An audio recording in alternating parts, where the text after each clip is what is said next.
Okay, here we go.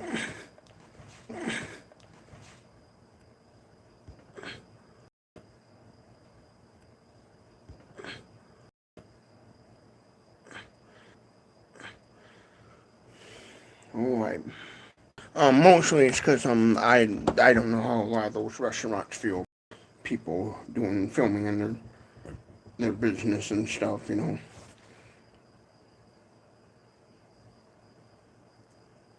Yeah. If I did do restaurant reviews, it would be just taking takeout, you know, taking a picture of the outside of the place, you know, the business logo, and then coming back to my house or sitting in my car and giving my thoughts and opinions on the food. Now I know the owners of the on the food.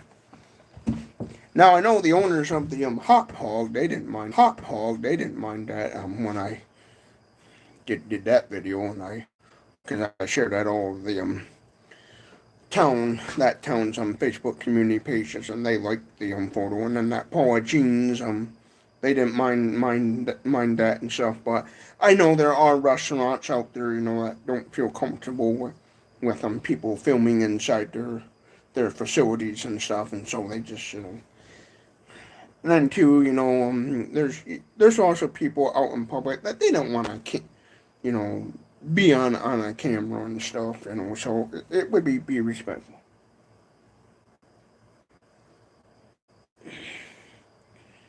Yeah, itchy nose. Because there's some people out there, you know, you'd be filming and they don't want to be in the background of your videos and stuff, you know. Because sometimes, you know, when people sometimes don't know exactly what they're doing, you know, so they might, you know, not like that. So it's a respectful thing. That's why a lot of like stores and businesses don't like filming, and you hear all about these YouTubers getting back from stores and filming and stuff. Because you know, there's people out there that they don't like that stuff, you know. So looking fly, I'm like, yeah, yeah. I bought this shirt brand new at Walmart on my boat, probably about a month back now.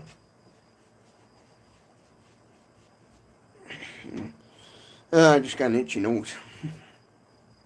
For some reason.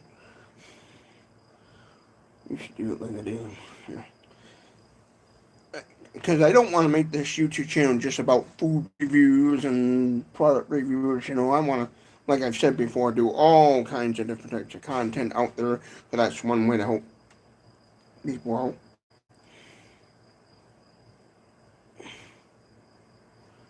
If you don't like, I so far a lot of the restaurants I go to, I never had any problem with service. Some people have been really nice. And I'm not very good at telling how good something is food wise. Like, oh, was that good? Was that bad? You know.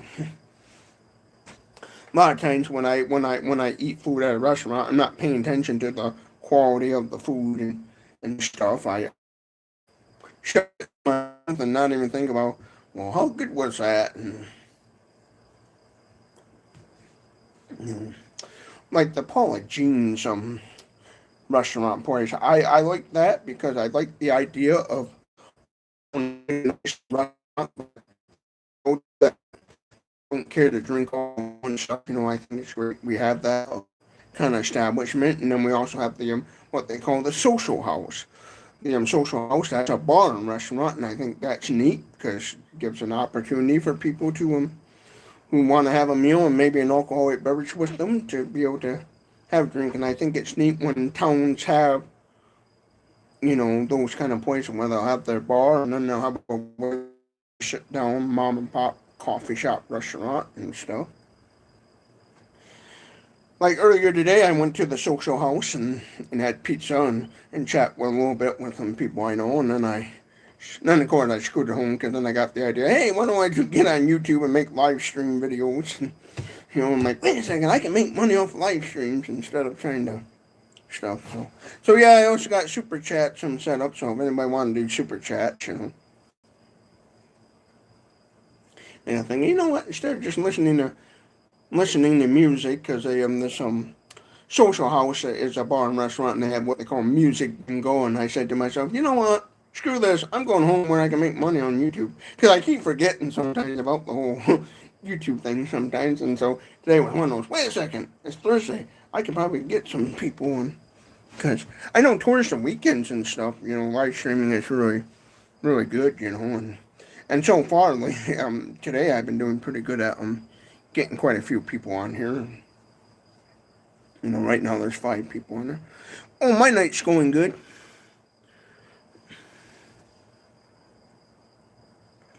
My night is definitely going good. Yeah, I just, since, my internet cut it out and canceled out the one live stream, I thought I'd just redo it all over again and stuff.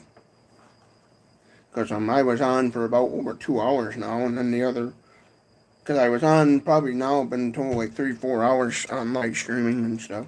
Because I keep forgetting I can make money off these live streams and stuff, Some days I forget I'm monetized on social media. I might have to take this skitty up and into the house so the bugs don't bother me. I keep drinking all this Mountain Dew, and so they smell that sweet sugary stuff, and so they're trying to come after me.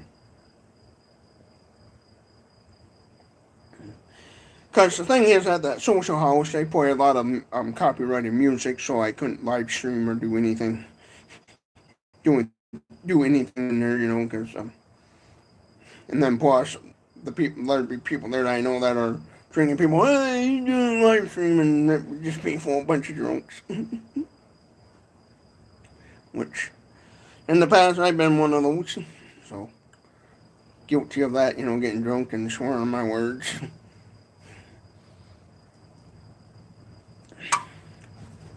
Yes, I've even been the drunk single guy that even tried to, under the influence of alcohol, hit on women, so. Yeah, be all jacked up by Mountain Dew. Not all jacked up by Mountain Dew. Them days are long gone.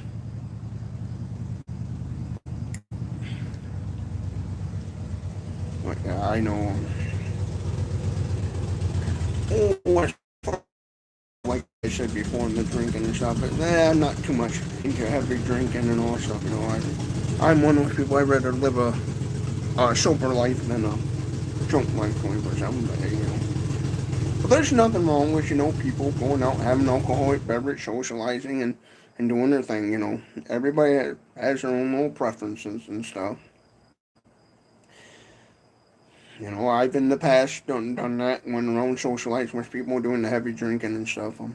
One thing I never care to do is drink and drive and stuff, and a lot of times I just don't care to. I'd be up all night with that much caffeine. Well, I might be up until, and then sleep for a couple hours, and then then wake up and go to work.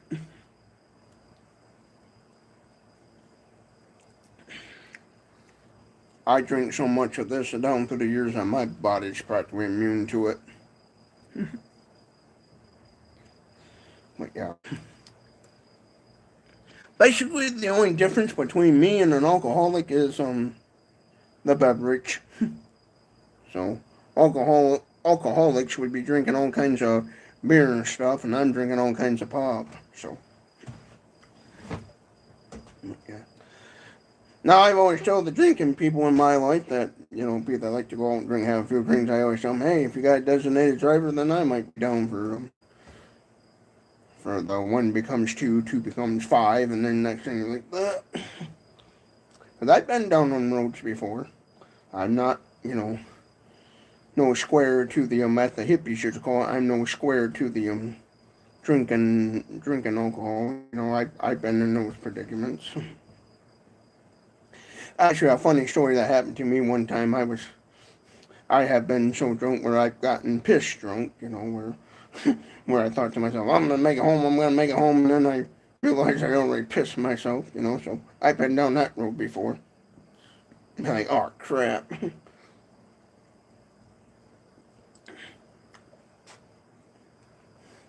I never been drunk in my life where I passed out at the bar and someone had to drag me out. I never been that way before. And don't plan to.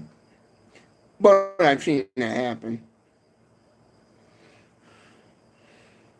I don't know how many times I've been in bars and stuff where some cute girl in a group of friends are out drinking, and the little skinny girl's like, yeah, I can handle my alcohol. Yeah, girl, I can do it. And they all find out the hard way she can't handle her alcohol, and she's passed out drunk on the floor, and the bartender's like, get her out of here. I'll tell you, if you don't care to drink alcohol, but you wanna, see some funny stuff, go find a hopping bar that's real hopping, and just sit in there, and you'll see some funny stuff. I've had in the past.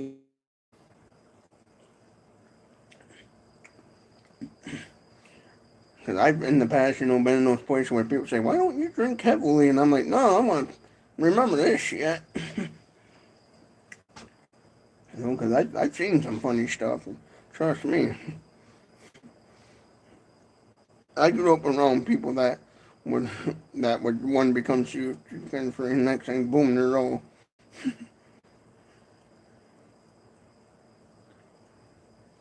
I'm just one of those people. One thing about alcohol is I always look at the price of that stuff, and then I think about it. I don't want to. For that price, I can keep it. Because I've been in those places where somebody would order a shot of alcohol or something, and the bartender would say, "Oh, that was $7.95." I'm like, wait a second, for some silly little shot, So I'm one of those people and stuff, as far as money wise, I'm not gonna.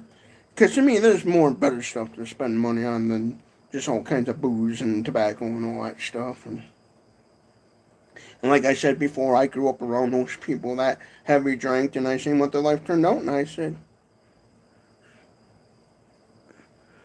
then I said to myself, well, not going to do it.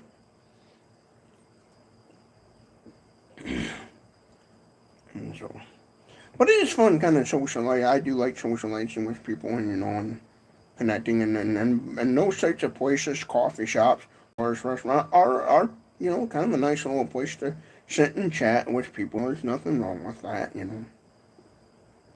I don't knock anybody. I say, hey, don't be knocking people. Because in the eyes of Jesus Christ, anyways, Jesus believes that all addictions are bad. Like me, I'm fat and overweight, where Jesus would say, hey, buddy, you're overweight, you're addicted to food.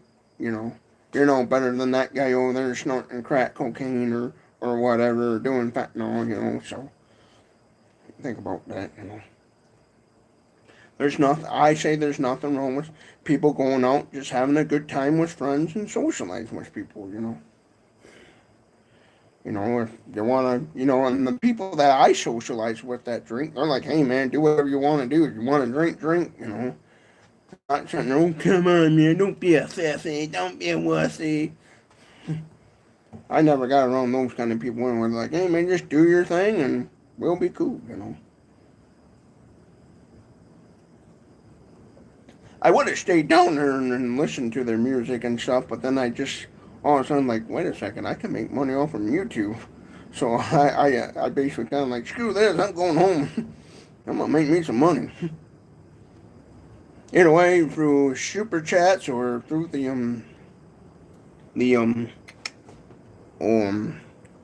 ad revenue. Either way, I'm making money. So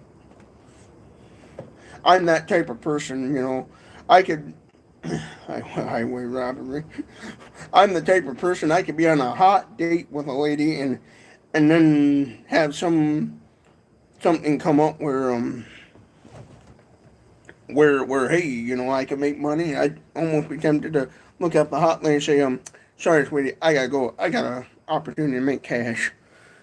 Depending on how much it is, Obviously, if I was like only making $5-10, and I'm gonna sit with the hot lady and socialize with her. But if I had an opportunity where I was on a hot date with a woman and somehow could make like $1,000, and I'd probably like, you know what, baby, I'm leaving.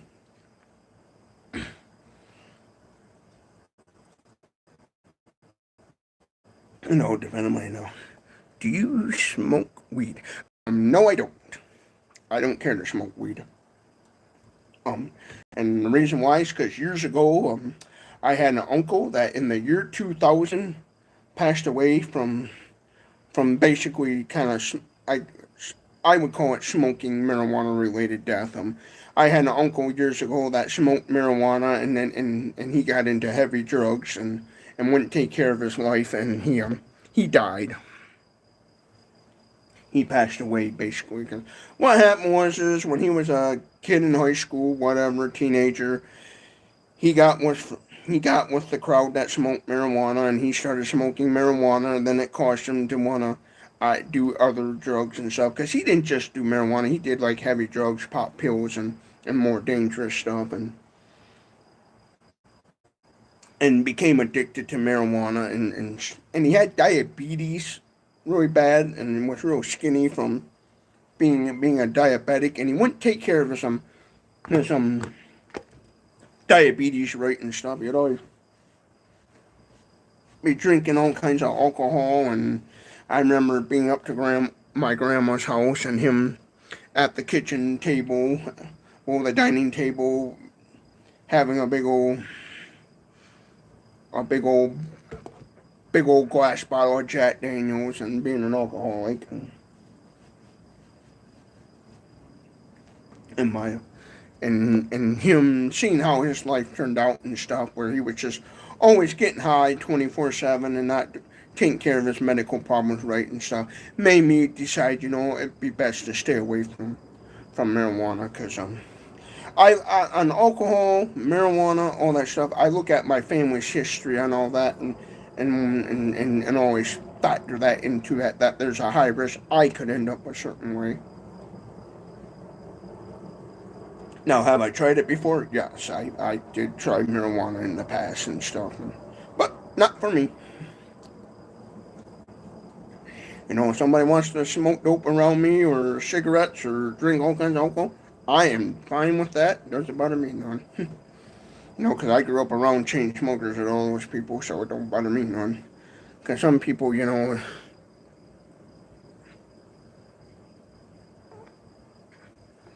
right. And my uncle was so addicted to all that stuff. It's just I don't know what his issue was, what caused him to. I think his issue might have been back in the day when he was a young guy. I think he was kind of like a shy kid or something. I don't know what he was like in his young teenage years, and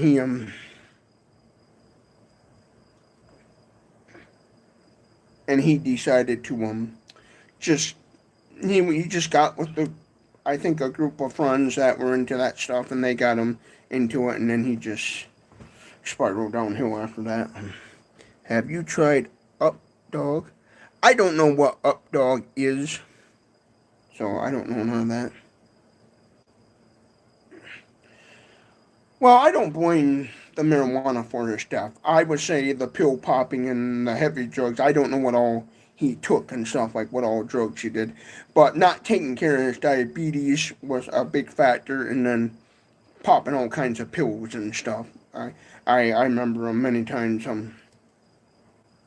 My parents would go visit him in the hospital, and they would talk about him having on his little food tray table there they have in the hospital for patients a little brown baggie with stuff in it, and they knew that was he had some friend, sneak him in drugs in the hospital so he could be on something while he was in the hospital. I think he also popped pills and did heavy drugs and stuff, and I would say 100% the heavy drugs were the issue. Cause what happened was he was having pains in his chest the day he passed away, and his buddy offered him to take him to the hospital, but he's like, "Oh no, man, I don't need to go to the doctor. I just need some cough medicine or something." And he went go to the hospital, and then he got up I guess, to go in the kitchen to make him some toast or something, and then he just fell right over, and I think it was his daughter, my cousin, she found her dad on the floor, and by the time the ambulance and people got there, it was too late, and he was what they call dead on scene. He lived in a small old mobile home trailer in a trailer park, and he was found unconscious in his kitchen.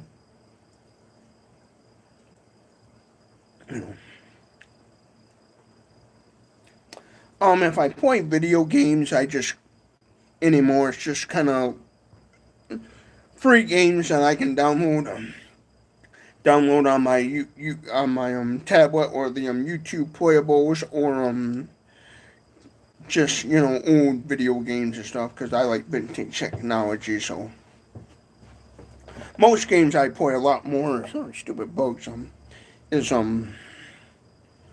is like board games and card games and stuff. That's what I play the most. But here and there, if I do play video games, it's just the old classic video games I have from my youth days. Like the 80s Nintendo, Sega Genesis, and 64, and old vintage video games from like the 60s, 70s, and 80s.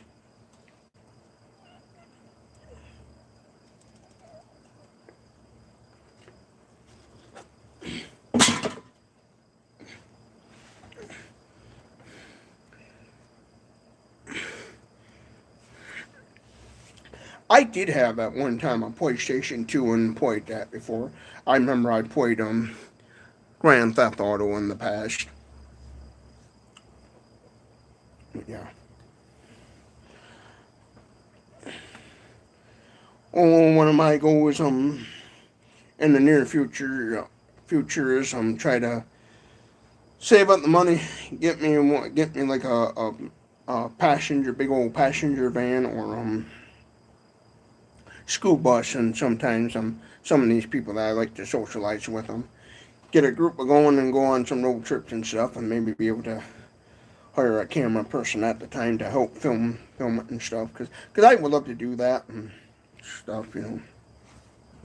But yes, now people out there, I'm gonna let everyone know. Yes, Boomhauer69. As far as alcohol goes, yes, I do drink. I have drank in the past and stuff, and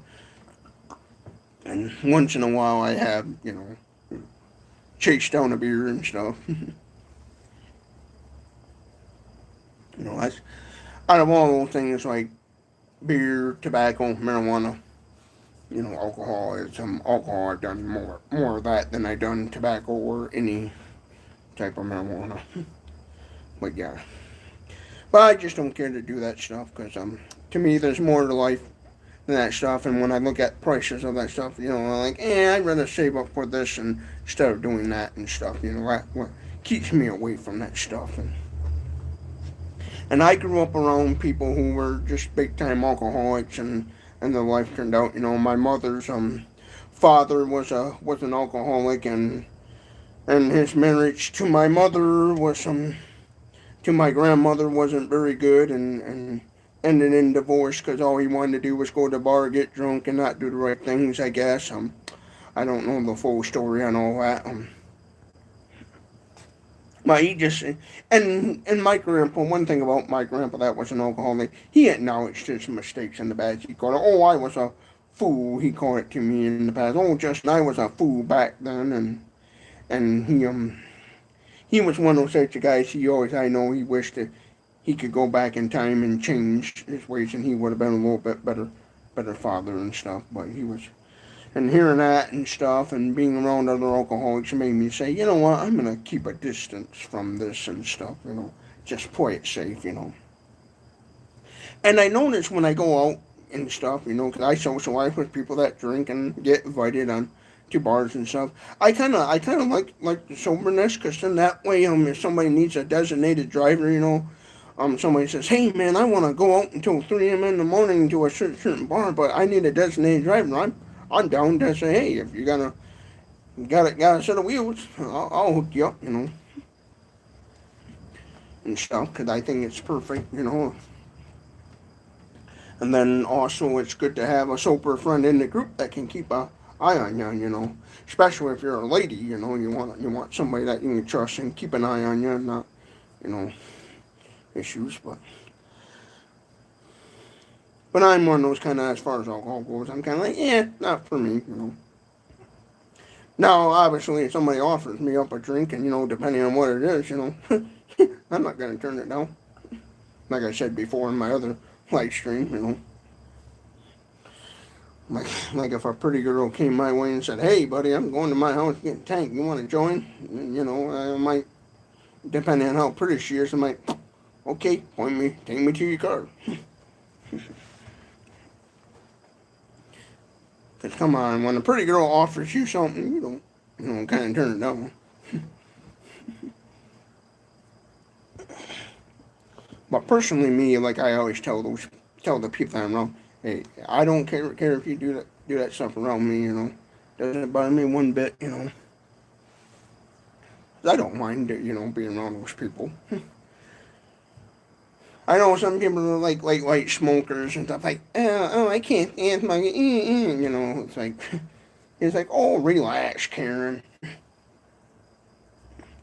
I grew up, when I was a kid growing up, all my mom's brothers were all chain smokers. And when I was a kid growing up, going to my grandma's for the family dinners, because on the weekends, my grandma would always have, on the weekends, the children come over and then we'd have a family dinner and stuff, and lunch and dinner and meals, and sit around playing card games and board games and stuff, and everybody would be, all the men in the family would be lighting up cigarettes, smoking and stuff.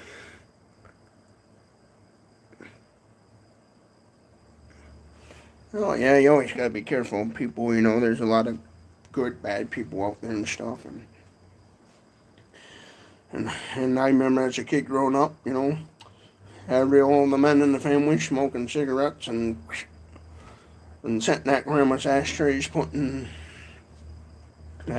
Now my grandma herself, she wasn't a smoker, but her ex-husband, my grandpa, he was a chain smoker, and so the kids the boys, as my mom used to call, all picked up their dad's filthy habit of wanting to smoke and stuff.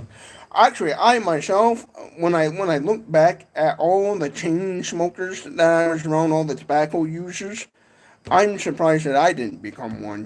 That's one of the things I sit there and think about sometimes. I'm like, wow, I'm surprised I didn't become a smoker, because my dad, when he was in his younger days, I remember as a kid my dad having cigarettes and smoking little mini cigars and stuff, and I even sat there and think to myself, wow, I'm surprised I didn't get into that habit. Because if people could see what my past life was like as a kid growing up, they would be saying the same thing, like, wow, yeah, I'm surprised, Boomhauer, you didn't become a chain smoker and what the heck, stuff. So yeah. I'll be right back. I gotta quit use the restroom. Pop's going through it.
By the blue light on this little light on this microphone, I think the range wise it's got pretty good Bluetooth connect range. But yeah. But yeah, as far as alcohol and stuff, what's the weather like in Michigan? Oh, it's pretty nice out. Excuse me, I gotta pass gas. Yeah. Yeah, I'm one of those guys, parts are funny. But, oh damn, that one was stinky. Ugh. Yeah, we'll do like Dumber and Dumber. Ooh. Yeah, I want to. Yeah, I'll leave that in the live stream. Oh, it's nice out. I would say it's probably right now. Yes, I love making people laugh. I'm one of those people that thinks farts are funny, bathroom humor. Matter of fact, if the world wasn't so political correctness stuff going on these days, I'd be doing a lot of. Right now, according to my cell phone, it's 73 degrees out. 73, so. Yeah, I think farts are funny. Yeah, I had to drain the faucet, so. I'm always doing that in the car and stuff. You know, when I'm with my brother, I'll drive all past gas and rip a stinky one and not give a care. Maybe that's why I'm a single guy. Because maybe women can just tell I'm one of those guys that would pass gas, and they'd be like, no, thank you.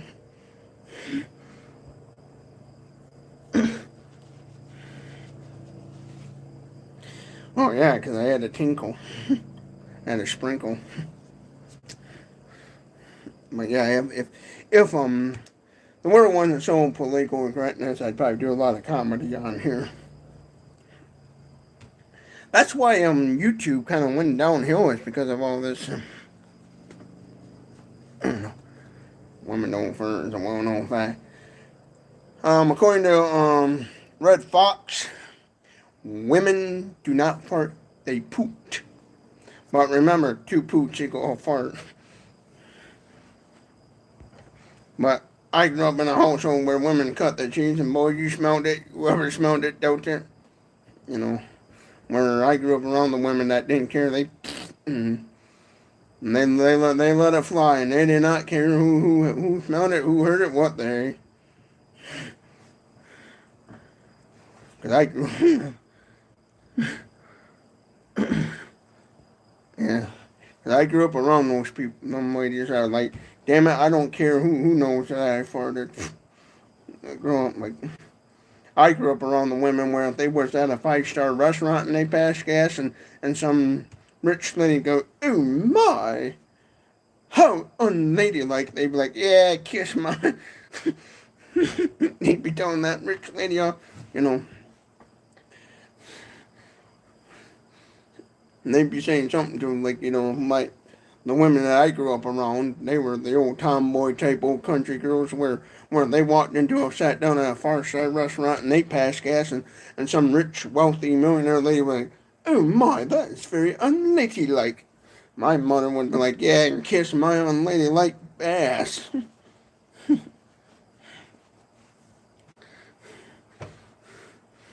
then she'd turn the way some ladies I grew up around, they'd be turning looking at the lady's husband, say, no wonder your husband looks like he has to, because you don't know how to, and then they would, you know, get into a dirty room there. But yeah. But nowadays, so many political, you know, all this political correctness stuff, you know, and hurt the comedy world, like Creep can't take a freaking joke, for crying out loud. I've been around those people.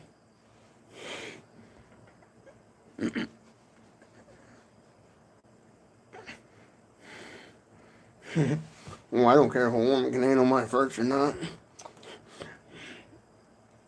At the end of the day, you know, if I got in a relationship with a woman, I'm a single guy. If I got in a relationship with a woman and you know, sometimes it don't always work out. You know, if a woman said, hey, I'm not feeling it, I want to break up, I'd be like, that's fine, okay. I wouldn't sit there and try to.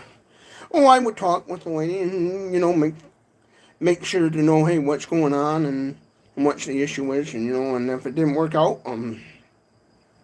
I would just be like, if, you know, the only thing was her to be happy and break up, you know, just let it be, and I wouldn't sit there be the crybaby about it, you know, like some of these guys too, like oh, I wish you wouldn't break up and come back, you know, because I've seen those crazy guys out there, the people that are the guys that stalk their ex-girlfriends and creepy stuff. It's like, dude, you're over here focusing on a woman that doesn't want nothing to do with you in that way, when letting like 9 bazillion other women out there that would come your way, you know, because there's so many women out there in this world. Like I've in the past looked up the census, and United States is what they call a census thing that we got to do all the time, and I from that I learned that actually in America there's more women in this country than there are men.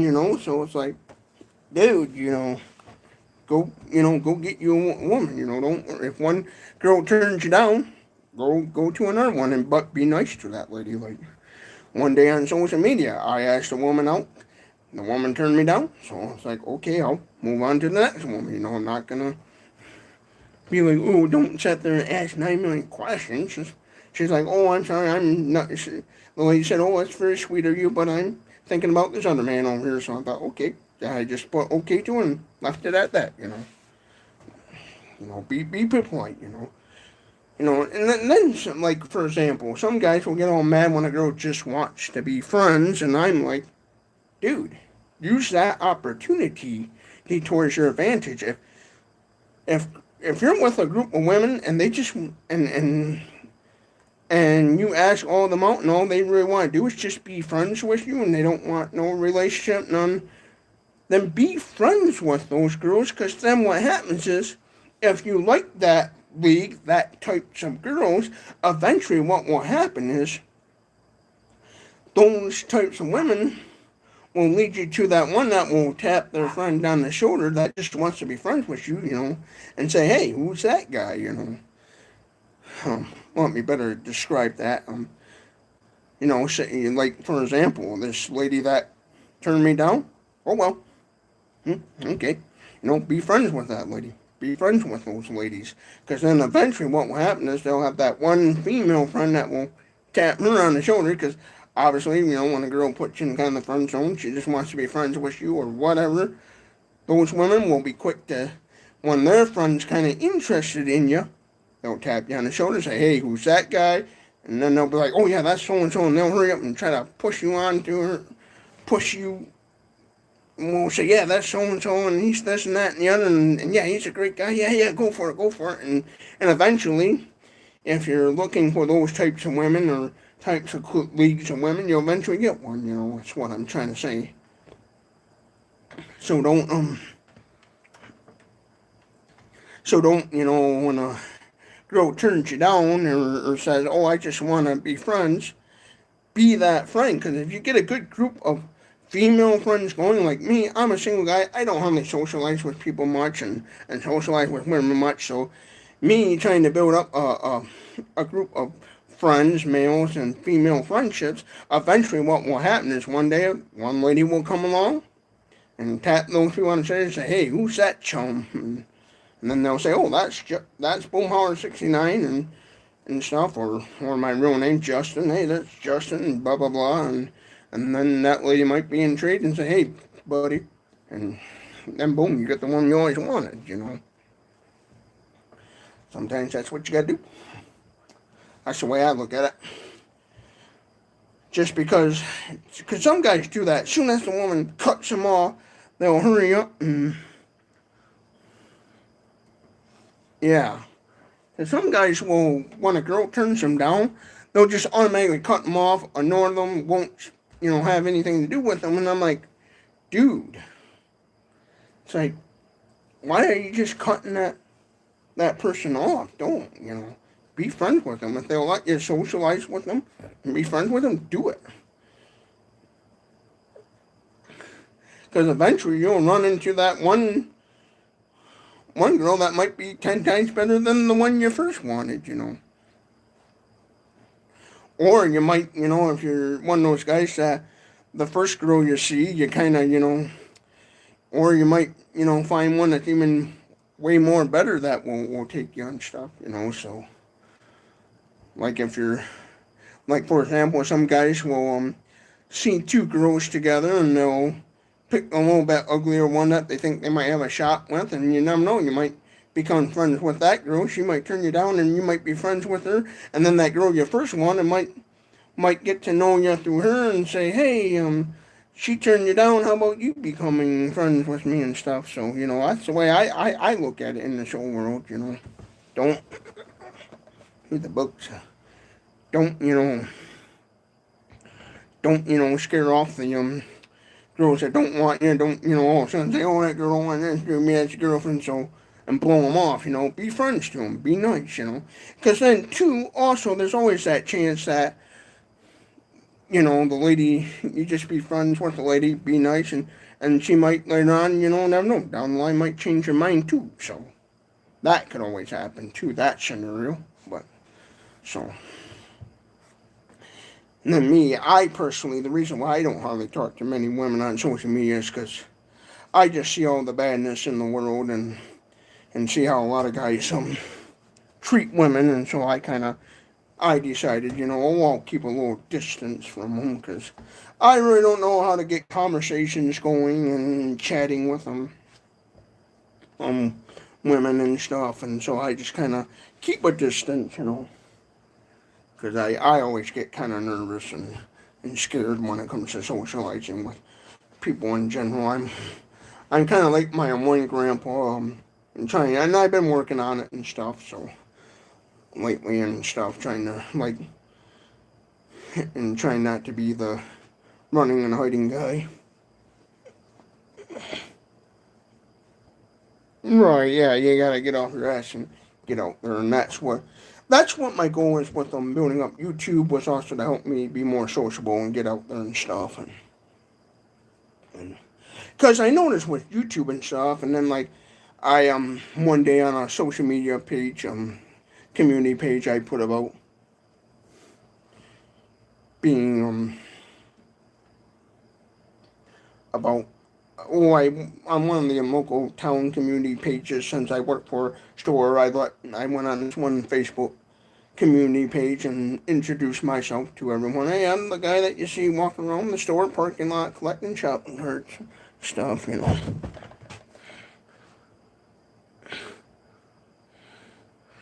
Yeah, there's always that too, but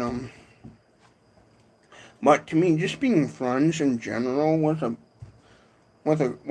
small group of women can benefit you.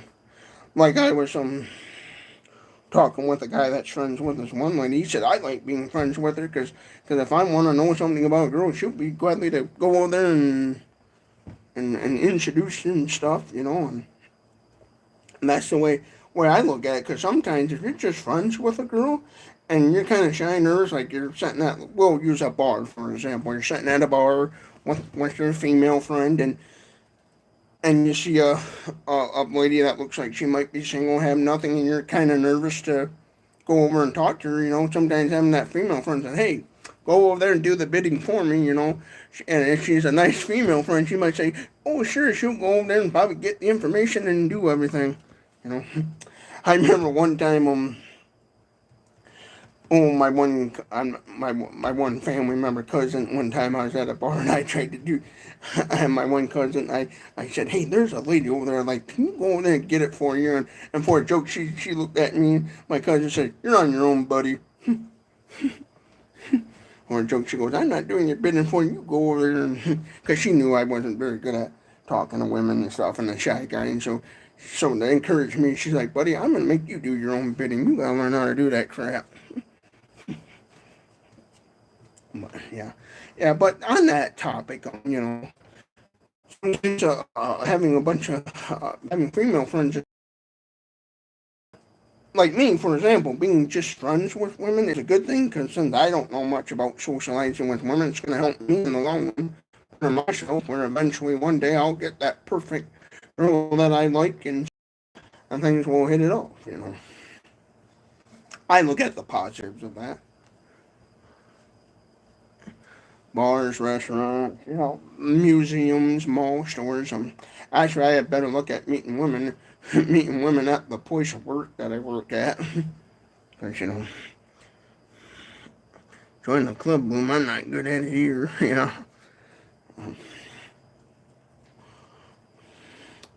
Oh, a lot has to do with, I just see what a lot of the negativity that men do to women and stuff, and I always remember how growing up I heard all the horror stories about how my grandparents were towards their wives and stuff, and I've seen some men not be very kind to a lady, and I'm always kind of a little bit afraid that would I be like that person, so I take that in consideration, because growing up as a kid, my parents, that's what made my parents love each other like that. Oh, that stupid big old fly bug miller thing.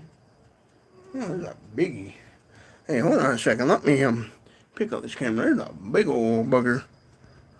Oh, I gotta show that on camera. Yeah, see that one big old buggy? Wow. That's one of them big old like.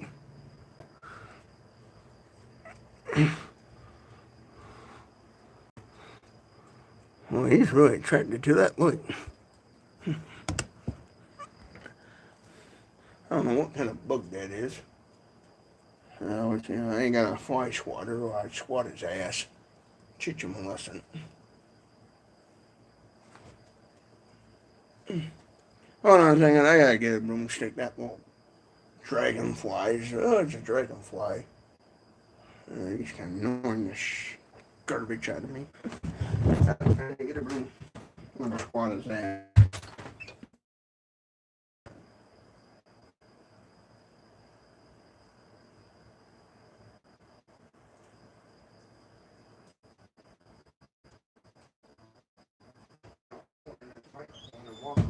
Camera reminds me of that the movie The Naked Gun, where he's still wearing the camera and he goes in the bathroom and stuff. But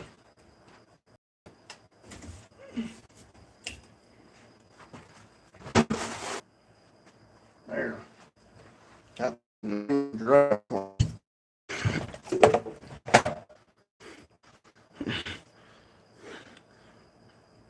of views. Wow. Yeah, I wish I could get millions of views, but yeah. That's one thing about me and live streaming, it'll be random. Because I'm a random person. Sup, boom. Not funny, I didn't laugh. Nice chair. Actually, this is a really old lawn chair that I had ever since the 90s and early 2000s, back when they made lawn chairs worth the crap. Now they make those lawn chairs so thin plastic. Back when they had thicker lawn chairs. This just discontinued. Yeah, I finally got rid of that stupid dragonfly. Thing was annoying as heck. Well, it keeps shadowing. I would see it shadow in the background, you know. So it's like, darn it. But yeah, about the relationship stuff, you know, it's and women and stuff, you know. I think there's a lot of positives having them female friends and stuff, you know. If some girl turns you down, don't act her out of your life. Just be nice to her, be respectful, respect her boundaries, and be a friend to her, you know. Because I feel like there's going to be some positives in that and stuff, you know. I know a lot of guys, when a girl turns them down, you know, they'll be friends with the female, ask her out, get turned down, and they excommunicate her. I say, don't do that, you know. Because who knows, you might have a friend that's just like her or even better, and that other friend might want to come your way and be something with you. You know. That's why I don't care if I'm friends with a woman and she's like, yeah, that's going to be my boyfriend, or she's going to make the one, you know. Because I had that happen before, you know, where they you know, in some sort of way, like, you know, hey, I'm just going to be friends with you, don't want to, you know. I get it.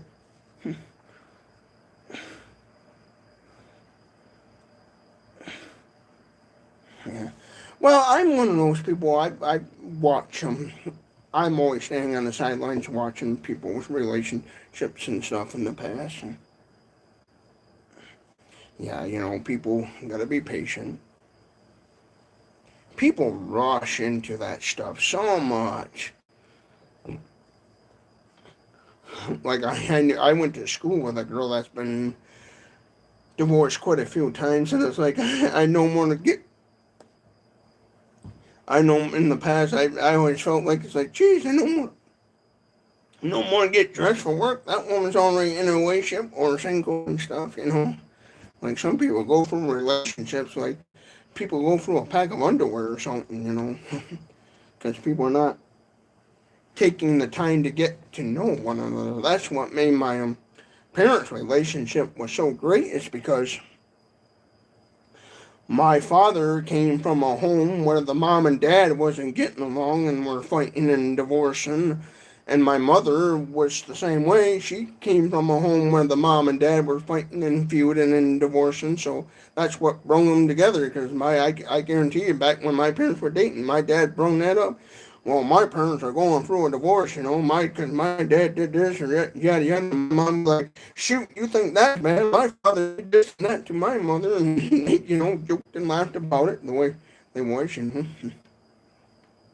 I could just see that kind of big conversation where my mother would be like, "Dude, I got a story to top that story.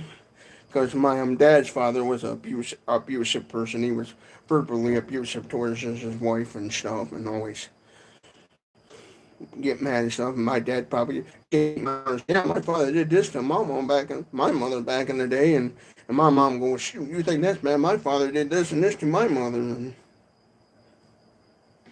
because I know. And the thing is with both of my grandpas, was their issues were is they just came from broken homes and stuff. Like my dad's father came from a home where his parents where his father was abusive and stuff, and he just so happened to pick up the abusive level and stuff, and ended up picking up the bad habit of being abusive like his father was and stuff and so on. Sad thing is, my grandpa's own biological mother, one time coined to my great grandmother coined to my grandmother that I actually think my son's worse than his own dad on a level of abuse and stuff. I don't know. That's just what I was told. I don't know if that was true or not. But trusting my grandma and what she'd say, I would believe 100% that was true. But yeah, my one grandpa, he just grew up in a household where he witnessed his dad abuse his mother, so he just unfortunately picked up that bad habit and passed it down like it normally does a lot. And then my mom's father, he came from a home where the mother just kind of didn't love him, and he actually years ago his mother kind of abandoned him and threw him out of the house, and so he joined the U.S. Army, and just to cover up his to hide his sadness and depression, he used alcohol as his way to deal with his problems, his depression and problems he had, and unfortunately, the alcohol caused him to have a bad relationship with my grandma, and they just couldn't get along and stuff. And then, of course, also in that relationship, I also think there was things that my grandma was my mom's mother, the way she was growing up as a kid. I think she'd done some things too that didn't help their relationship. So it was like, you can't, I couldn't put all the blame on my grandpa or my mom's father. But I know, thing with my grandpa, the big thing was just drinking. I think he was always one of those people, gotta go to the bar, gotta have a beer, gotta. And I think he was also a woman chaser. The married guy chasing down other women. It's like, dude, you're married, go home to your wife. But then the way my mom's mother was, sometimes she could cause issues too, where and stuff. So yeah. And so when it comes to that and stuff, that's what helped my parents have such a good relationship, where they were able to break that cycle and stuff, because they knew. They both knew what to look for and what to watch out for and what not to become. And so I was always grateful for that as a kid growing up.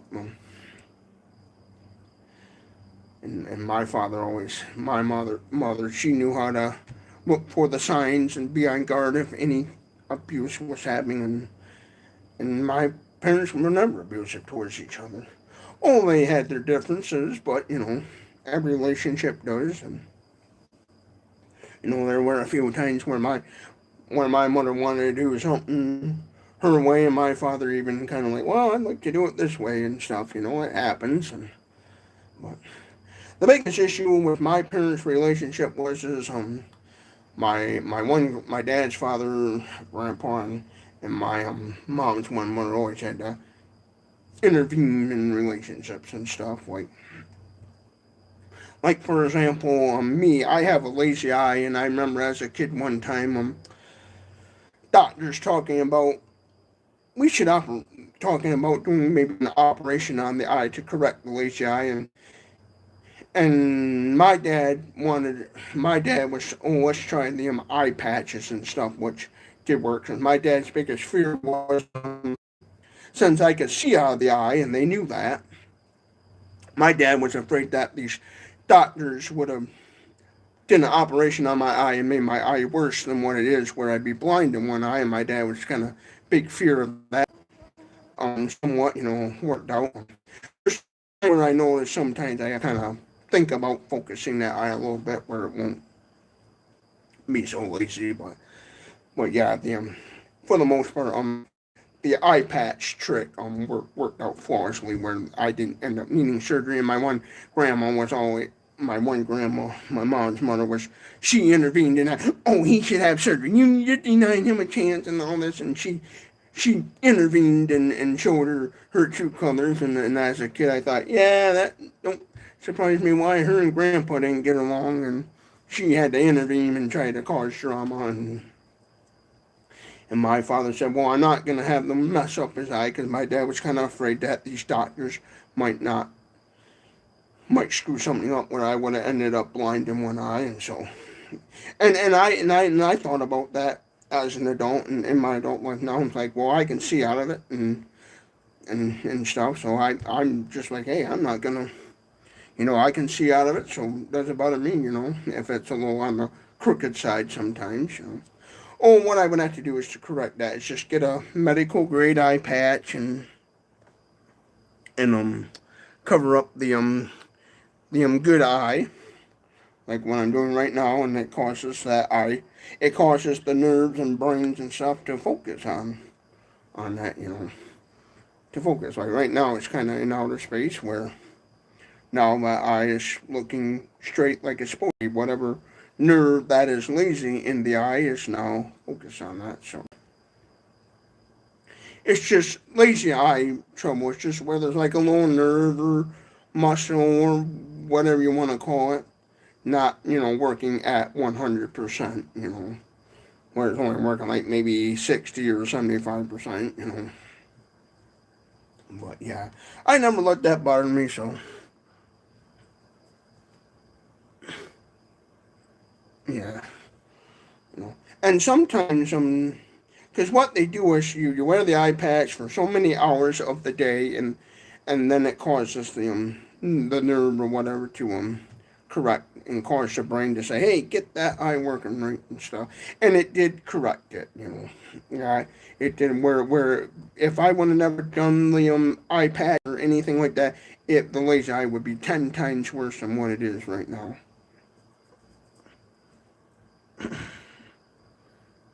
You like a pirate.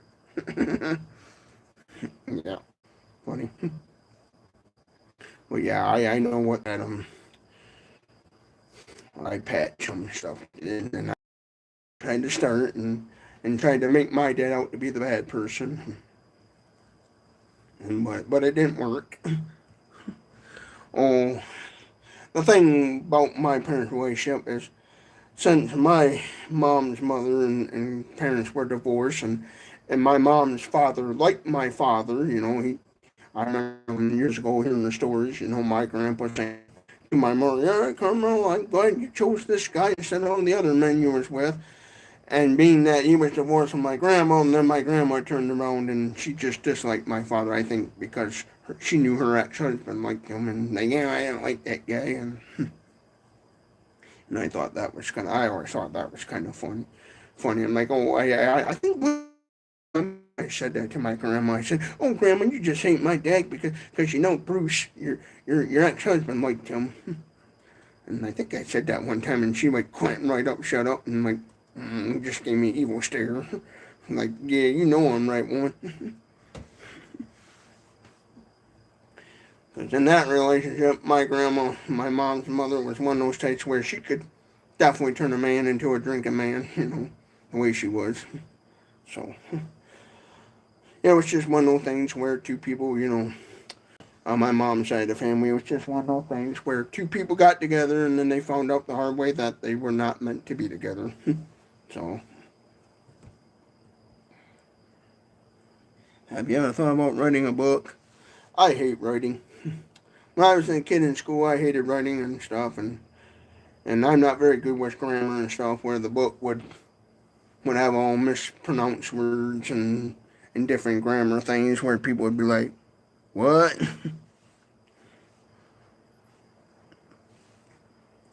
If I did write a book, it would be in the comedy section at Barnes and Noble. Because people wouldn't understand what I was trying to say. Man, what's this guy saying?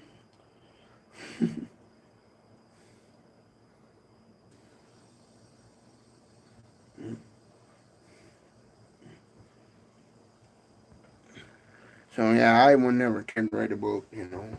Some people would write their autobiographies and stuff, like that man from Germany did. That German guy from 1932 to 1945. He wrote an autobiography. Oh, I've in the past listened to audiobooks and stuff.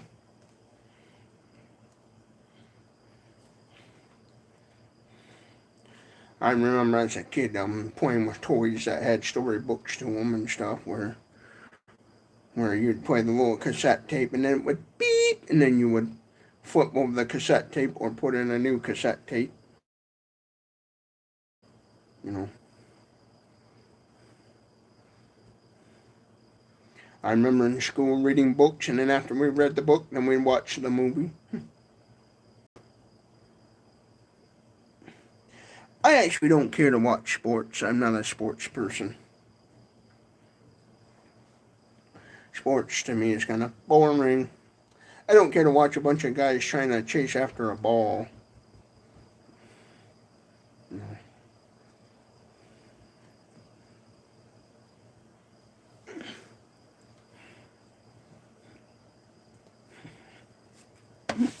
Little bug trying to fly in my mouth.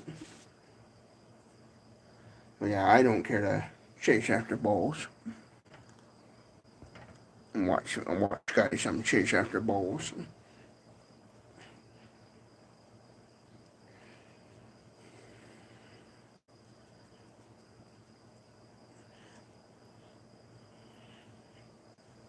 Yeah, so let's see what time it is. 12:57.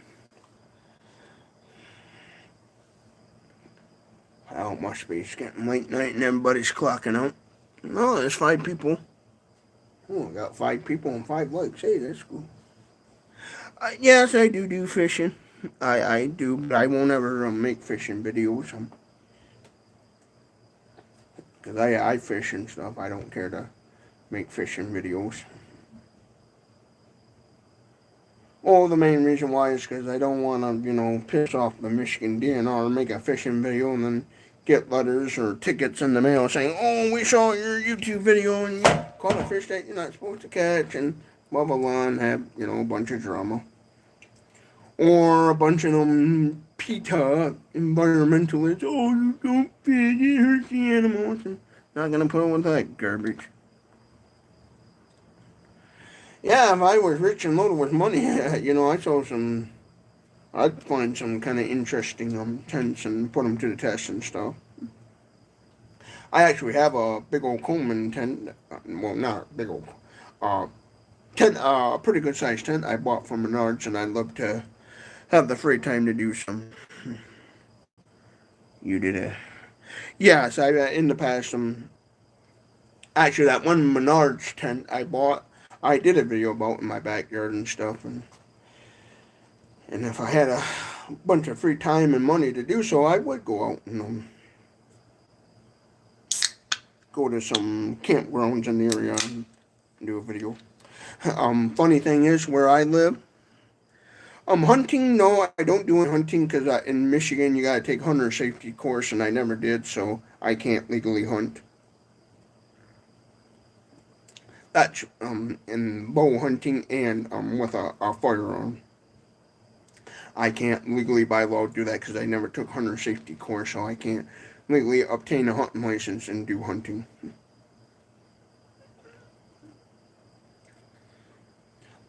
In Michigan, you can take an online hunter safety course, but then you have to go to like get with somebody like from some trained professional and go to like a gun range and do some target shooting thingy.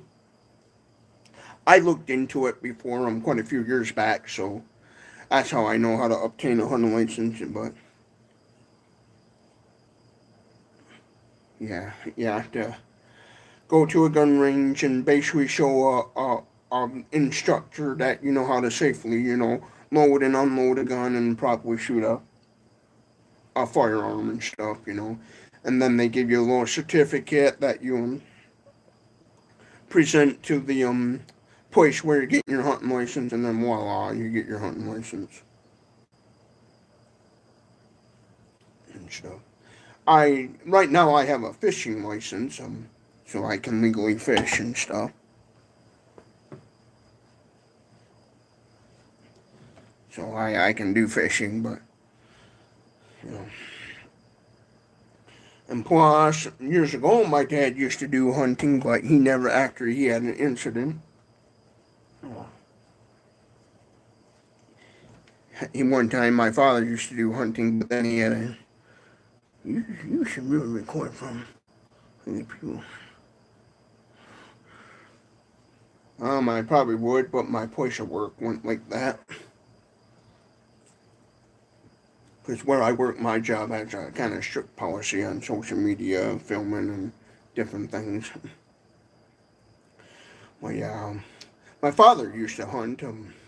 He was born in 1957, so he never had to do the hunter safety stuff because he was born back when you were exempt from having to take hunter safety, and he years ago used to hunt, but one time he got permission to go hunting on somebody's property, and then what happened is trespassers, people that were trespassing on this property, kicked him off, said, "Oh, you ain't gonna hunt here, this is my buddy's property," and lied and threatened him. And so after that, my dad's like, "You know what, I'm done hunting."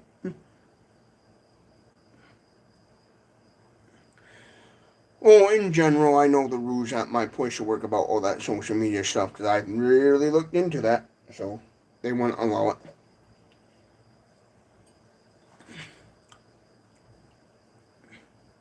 Where's Hank? I don't know where Hank's at. Well, I think Hank's working late at the office selling propane and propane accessories. Yeah.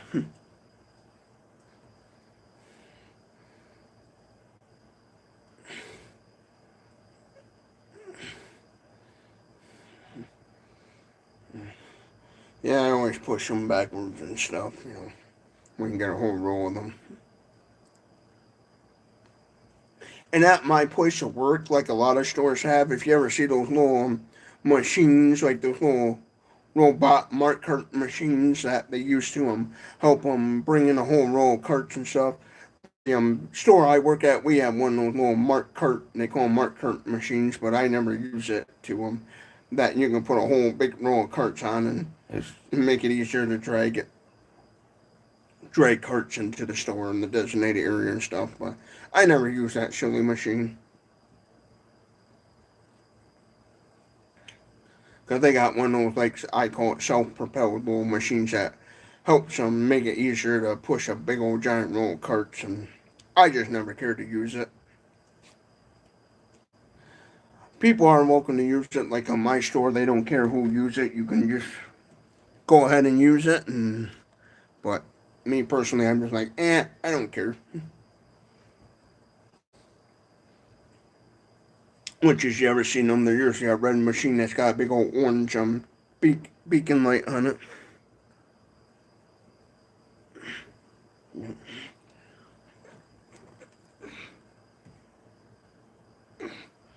Yeah. Well, yeah, that's the Boomhauer69 about with the name that I used to watch King of the Hill. So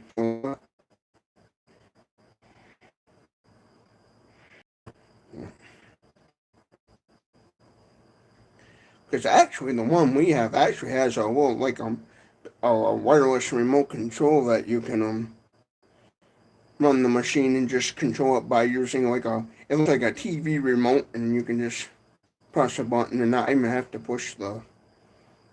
be behind it pushing the machine. The 69, that's referencing a dirty joke, so, because I like to be funny.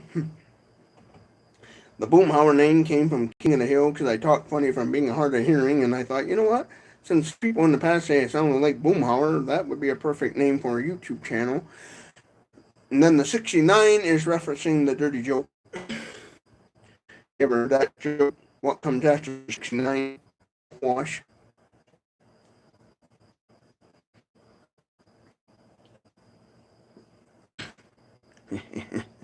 So that's where the 69 came from.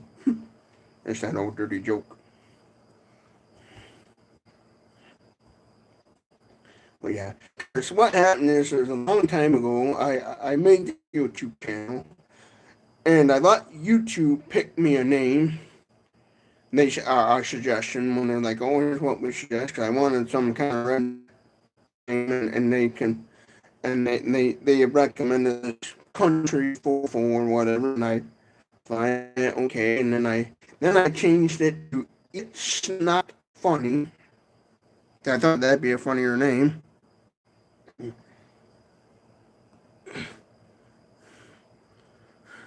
Probably could, if I was angry enough. But I remember how the other name I had, this "It's Not Funny," like referencing snot that comes out of your nose. SNOT. It's Not Funny is what I picked for a name. Because I changed it 3 times.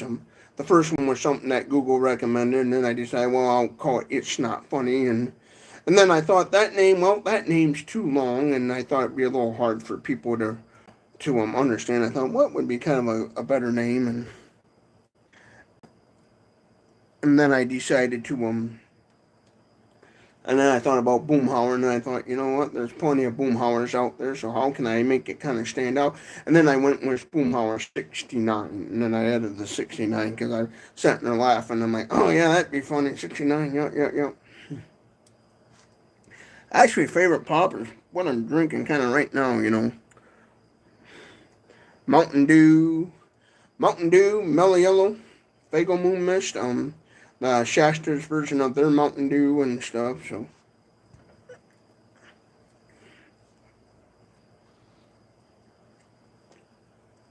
But yeah, that's why if you look at back when I started really making YouTube videos, you might see, in the past some older videos where I'm saying "it's not funny," because that's what I first was gonna call this YouTube channel, but then I shortened it to Boomhauer69 because I thought that would make a way better YouTube name.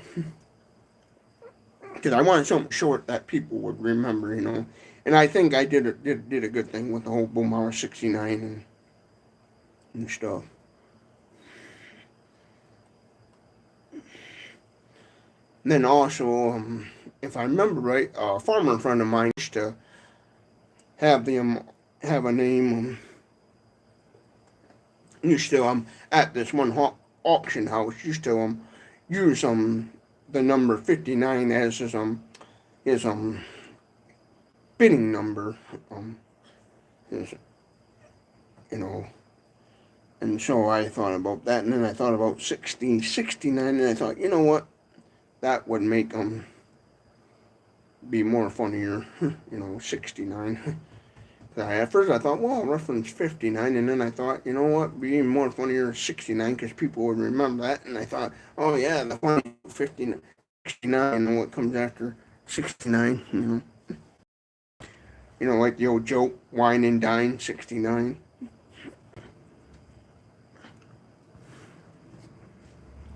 I haven't watched King of the Hill in a while, so I wouldn't know what what my favorite episode would be.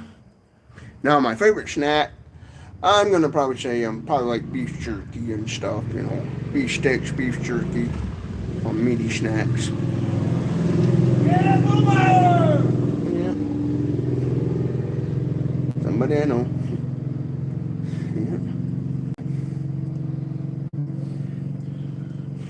I know a lot of people.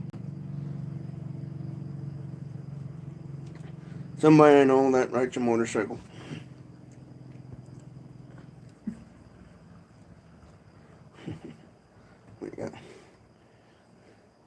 But yeah, favorite snack would be beef jerky and like beef stick stuff. Slim Jims. Um, um, what's that? Jack Links and some favorite TV dinners. I would say Hungry Man TV dinners. Hungry Man TV dinners and then banquet TV dinners.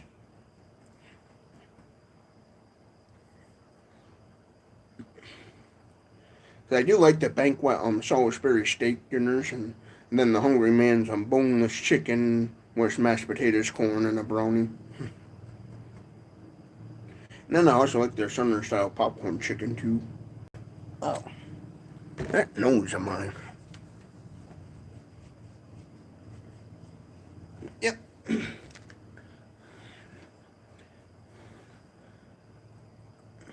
I never cared for the banquet turkey dinners. I wasn't really a fan of that.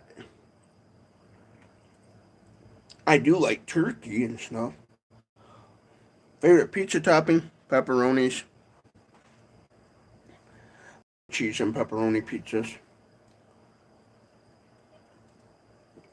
But yeah, I never really cared for turkey TV dinners. I always thought those were kind of I do like turkey meat, but I just don't like the TV dinners. I'm one of those no on the pineapple. Definitely no on the pineapple. Ugh. I don't care for pineapple stuff. Ugh. Ugh.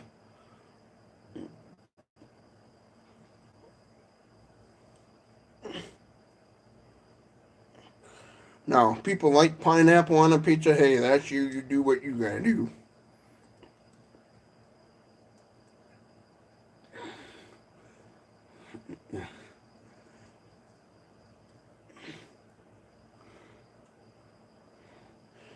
Yeah, I never understood, the whole like a pineapple pizza being Hawaiian, because I never been to Hawaii because I'm too broke to go to Hawaii. And in reality, if I had the money to go to Hawaii and I went to Hawaii, I'd walk around and say, I spent all this money on this crap. Ooh, that's an easy one. Ford Model Ts. Cars of the 1900s. The early days of automobiles.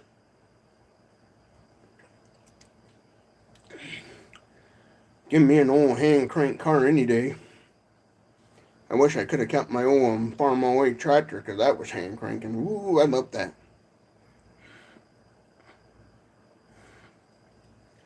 Probably why. But I never cared for like pineapple stuff. I'm not a pineapple guy. I've had pineapple flavored stuff before, but I was like, not for me. No, I had stuff in it that did have pineapples in it, but it was mixed with other stuff where you really didn't taste a whole lot of the pineapple. Well, yeah, classic cars. Totally like old cars of the 1900s, like the Trumbo cycle cars is one that I really like, and I wish I had one of those right now for a project. Which good luck finding one of them. But yeah, but when it comes to like a classic car of the 1900s that you could easily get, in today's world would be the Model T, since they made a lot of those. Celebrity crushes. Yeah, I got a lot of them. Well, when I was a kid, I had a crush on the on the pink Power Ranger, like everybody did, in the 90s, the pink Power Ranger with the hubba hubba hubba, wow wow wow wow. And then watching when I was a kid, I remember watching Sabrina the Teenage Witch. Had a crush on Melissa Joan Hart and the actually the cheerleader girl at that point, Libby on on that Jenna Greenlee, whatever, that played Libby on Sabrina the Teenage Witch. I thought she was attractive.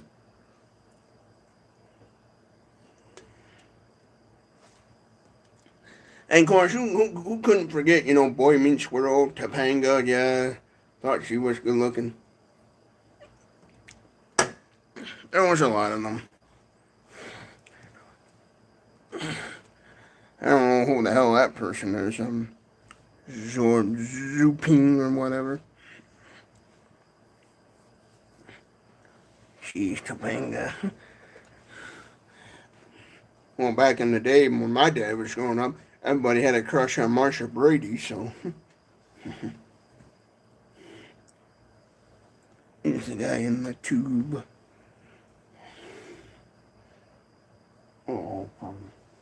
Oh yeah, yeah, that guy, the little tube speaking guy.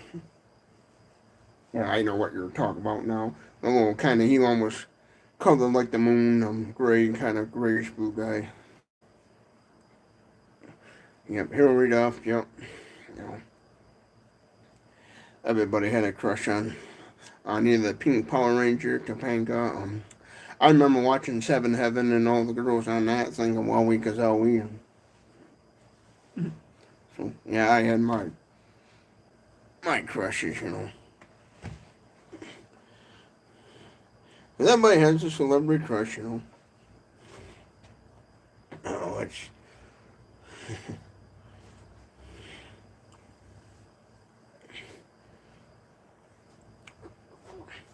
Heck, what was that one on?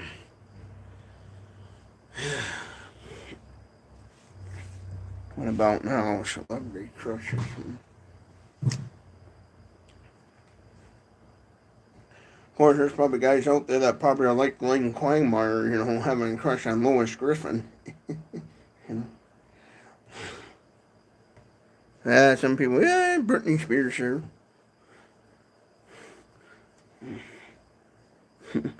Something I got from. Well, she is a supermodel, so I could see why guys would like her. I'm not gonna get too much in the political stuff there. Yeah, about now.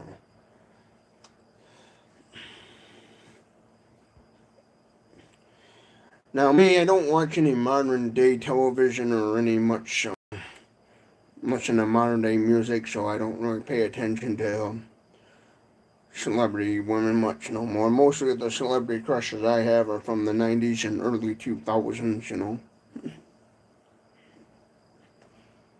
Favorite animal pet? Yeah, I don't really have any favorite animals. I like kind of all animals, I guess. Basically, I'd say whatever animal would make me money. Like if I was into farming and stuff and had a big old field out in the woods, I'd probably have a bunch of cows and raise up a bunch of feeder cattle and dairy animals. So basically, I'm just gonna say whatever animal makes me the most money. I do like golden retriever doggies, so I thought that'd be sometime neat to have.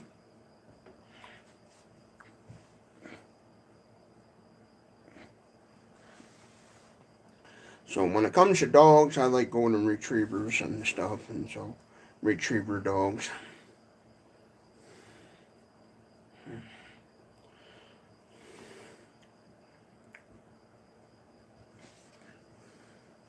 Oh, so 7 people, 6 people like this live stream.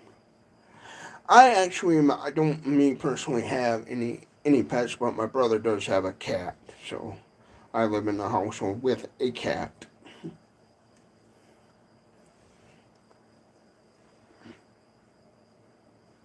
Favorite YouTuber, huh? I like so many YouTubers that stupid book. Well, I'd say right now maybe since I watch him quite a lot is the German in Venice, the GIV. He's the one that I like to watch. Actually, my dream job right now is I'm doing it. So So, but yeah, the German and Venice, I'd say, was one of my favorites to watch.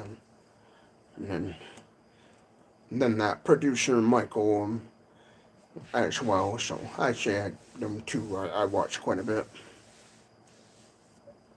Because what I like about that producer Michael YouTuber channel, he's a millionaire, rich guy that watches that shows off kind of the wealthier side, stuff that I don't wouldn't normally get to see and stuff. And he's a guy that's got money and he like the last video he did was showing off a car he bought, and he bought a fancy Ferrari and was showing it off and stuff. Nope, I don't do YouTube Premium. You smoke weed. I actually, in my last live stream, explained why I don't care to smoke weed and stuff. I've tried it before and done it before, but just not for me.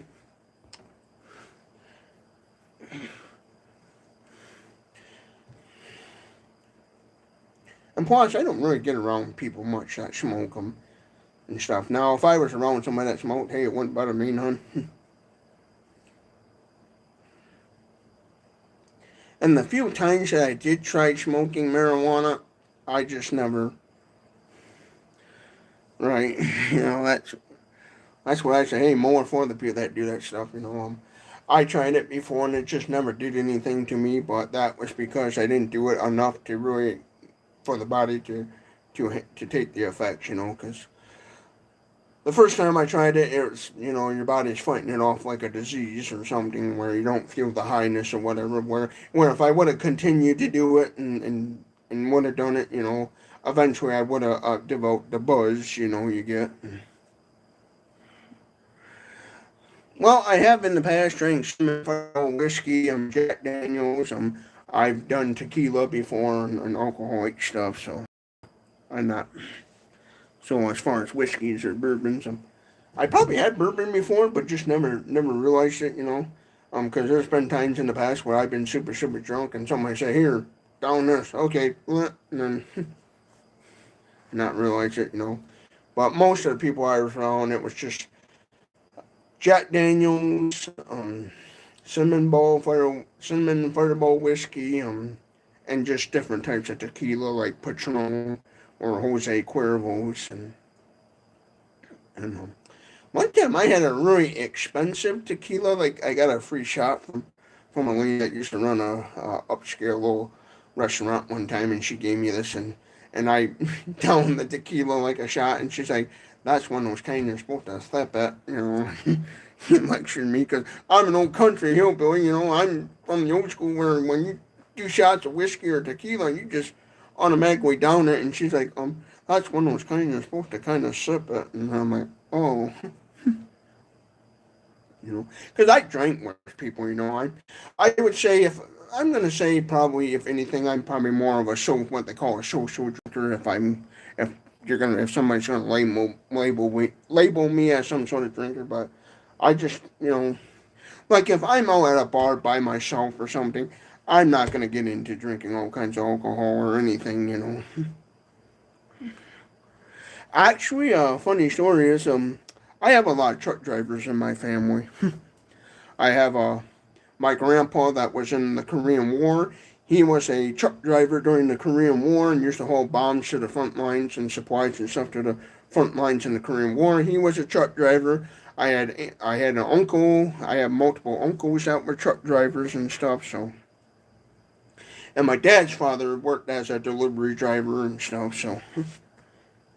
Actually, if you go to my YouTube channel, and it's a real old video back when I first started YouTube, you will see a video of me putting around in the backyard in first gear on a motorcycle. Because I used to have a Suzuki GC 250cc motorcycle, and my goal was to learn how to ride and drive a motorcycle, but I had to pay bills and stuff, so I ended up just selling it, and I felt like I was forced to sell it, and it made me mad because I would love to learn how to drive motorcycles and stuff. And I remember first timer stalling it out a bunch of times, and then I realized, I got to let up the clutch slowly and stuff. Because one thing I learned about motorcycles is I learned how to get it into first gear, slowly let off the clutch and on the gas and stuff.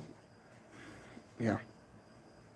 It was a beginner's bicycle, a beginner's motorcycle, because I don't know how to drive motorcycles and stuff, and so I was going to learn, but I ended up my father passing away and stuff, and around that time we had a bunch of, because of his passing, I had a bunch of bills and had to pay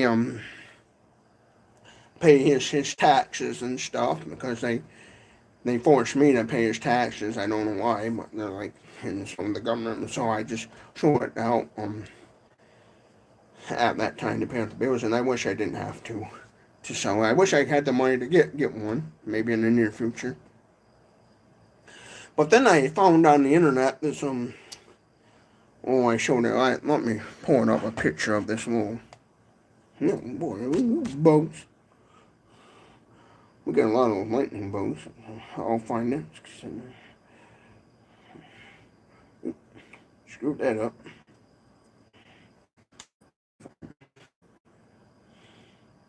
There we go. See if I can. I think it might be on this. On here. Go to photos.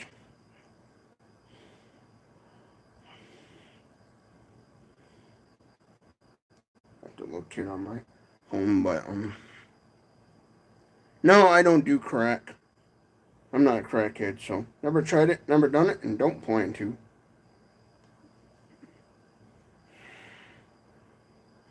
Oh, here's a picture of it, the red version. But yeah, there's what I thought about getting one of those electric chopper style if I ever get the money. I thought about we need to get one of those because my understanding is under the Michigan law of with one of those I could never been to Texas, but under the laws I think that would be classified either as a moped or I wouldn't need any sort of registration on that at all, where I could just hop on it and ride it, and they would treat that like a electric scooter, because that might be what they consider a class free or something, where you don't need any in Michigan licensing or anything to ride around and stuff. And I think we need to have that little electric motorbike.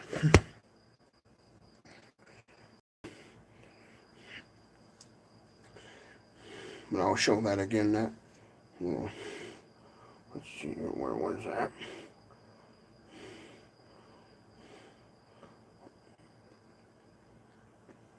But yeah, it's called the E-Hora. I'd love to have the $3,000 that's cost to get that motorcycle, e-bike, scooter, whatever.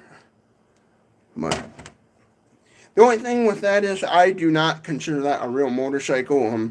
To me, gasoline-powered motorcycles are real motorcycles, and even me, I wouldn't classify that as a real motorcycle.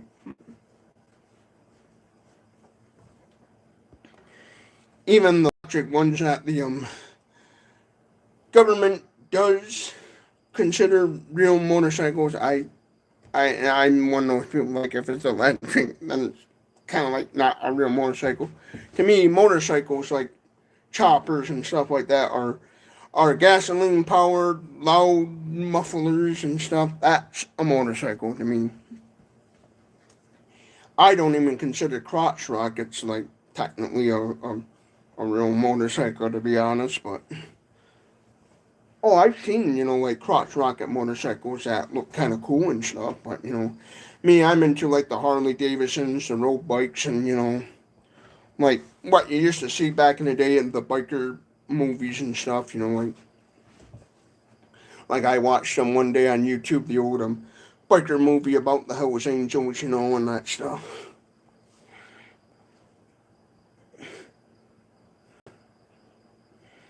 Right.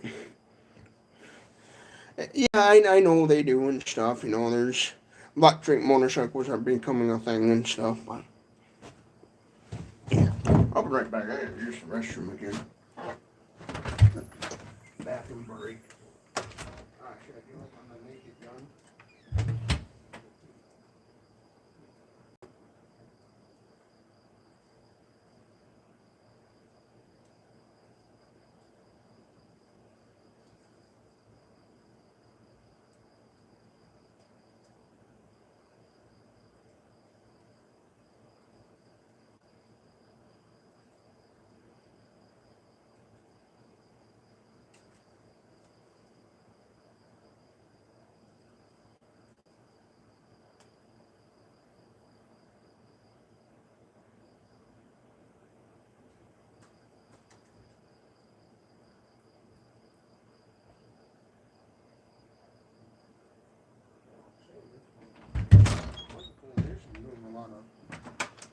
holding up battery-wise.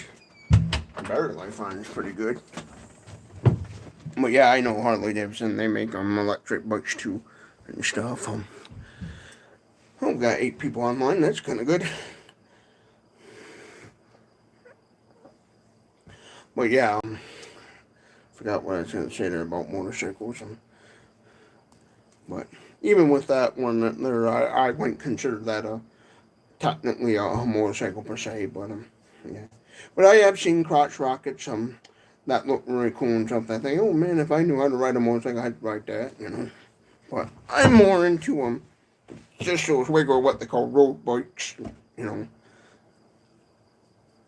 Now, obviously, crotch rocket bikes were more designed for speed and stuff. They were more into racing, for more market towards racing people that wanted a fast racing bike. And me, I like just, you know, the typical, like, what, the motorcycle gangs and stuff, you know. No drive like the regular motorcycle clubs, you know. A lot of times we'll ride just regular road bikes and stuff, and, you know, like the Harleys and Road Kings and stuff, you know. Yeah.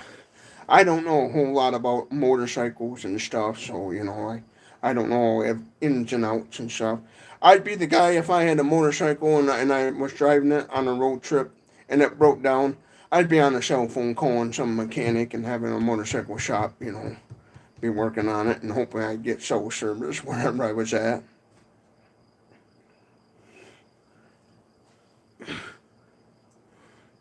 Is 2 dudes riding a Harley a little bit silly? I don't know. What do you think? I went paid. I know I'm not going to say the word, but I know what they call the back seat of a motorcycle. Well, I know what term they call that. Because usually, you know, the man drives the motorcycle and then the lady sits in the back, and I know what they refer to that as.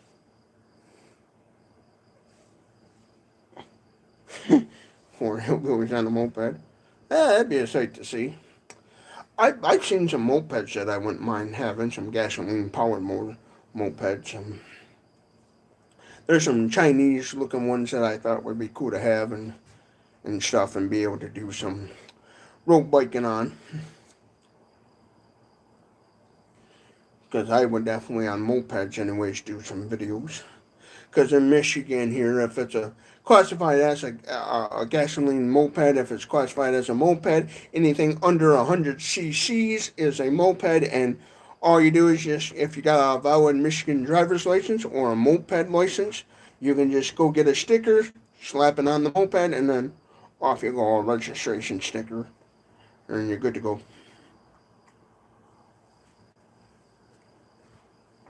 So yeah, I would totally like to get there's some mopeds, some Chinese mopeds that I'd like to see how crappy they truly are and mess around with.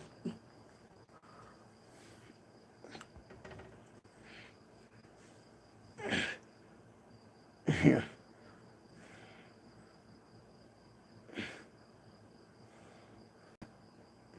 And somebody offered me a Harley road bike and it was pink. Depending on what model and design it looked like, you know, I would probably be like, yeah, sure, I don't give a crap. Because down the line, you can always just have a body shop, take the gas tank off the fenders and repaint it, you know, it ain't.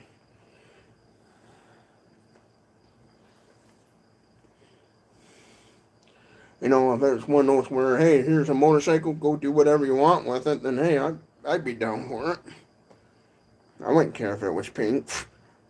Hell, if I rode around on a pink motorcycle and people were laughing, I'd be like, oh well, hey, at least you got a smile out of it.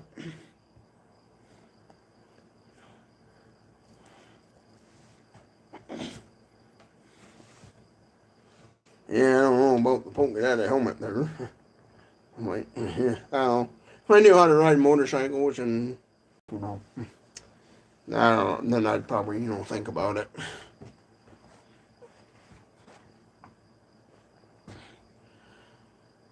Now, somebody just gave me a motorcycle and it was pink and stuff, and and I could do whatever I want with it, then hey, I'd take it. You know, the stuff can be painted.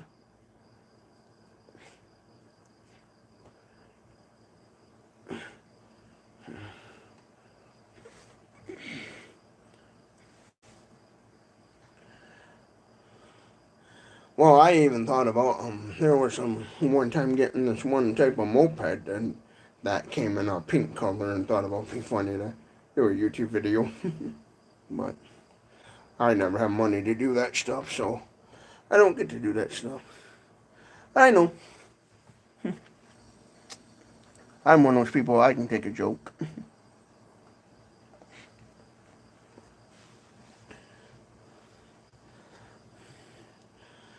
I know one thing, if my mother was still alive and she liked the color purple, and if it was a pink helmet with some purple polka dots on it, she'd be like, go for it. She'd be like, if you don't, then I will.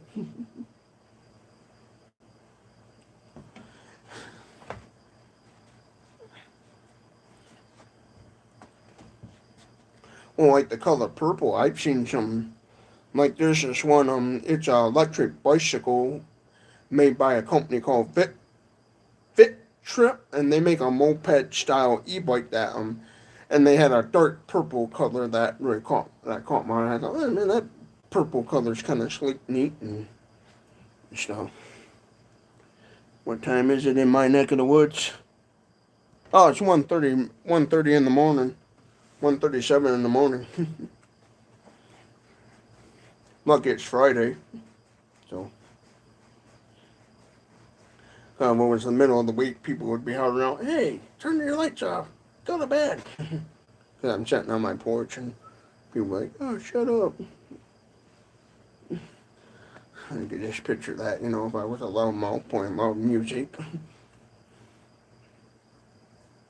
But yeah, there's a ton of stuff I'd like to do on YouTube and stuff if I'd have to have the money and then the knowledge, because my goal is to figure out how to get the money and then figure out, okay, how to do the stuff, you know. And yeah, I'd love to do more helping out those in need and stuff, and so. Oh, got 8 people and 8 likes. Hey, let's see if we can't get this stream to go even more bigger and get more people on it. I'm surprised how long this microphone. It's been a while since I charged up this microphone the last time I used it, and I'm surprised it's still hanging on and still going strong.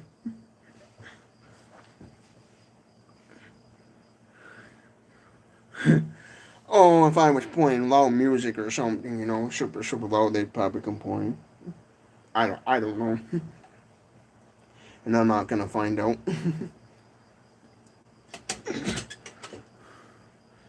Well, there's my lantern. Forgot about that. My kerosene lantern. Usually that lantern sits on my table here.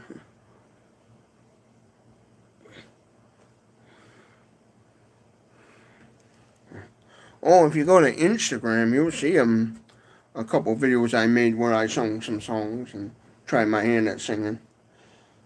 But the reason why I don't sing is because I'm hard of hearing and stuff, so I don't have a very good singing voice. I think if I would have never had the hearing problem, I would have had probably a decent singing voice. Who knows? Oh, that can over there. Yeah. And since these cans I got are returnable, I'll probably put those out in the little pantry so people can turn those cans in for the money. Because in Michigan, I'll see if you can get it on camera. Well, at the top here in Michigan,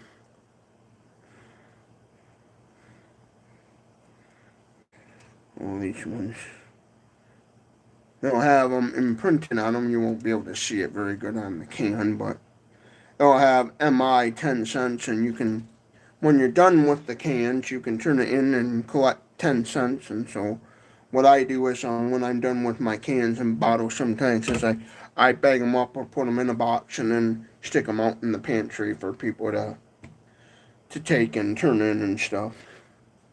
so people can collect the money. Because each can is 10 cents, and so if you rack up enough of them, you get about 10 of them, you got $1 there and stuff. And that's 10 cents U.S. currency.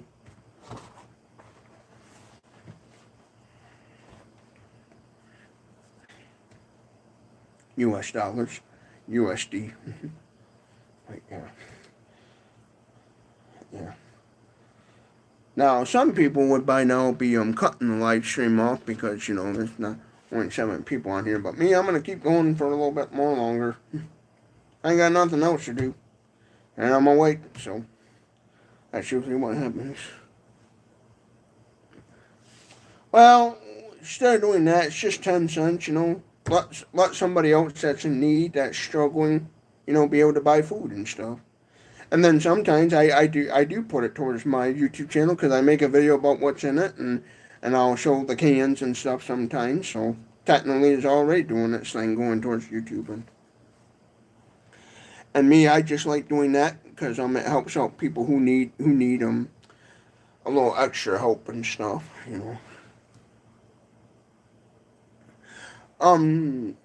No, not that I know of. I checked the little pantry and the outside of it. I don't have any problems with animals getting in it. I live inside a town, village area, so I don't get a whole lot of animal critter visits and stuff. And if I ever try catching an animal in it, I definitely chase them down and give them a good old stern welcoming, we'll call it.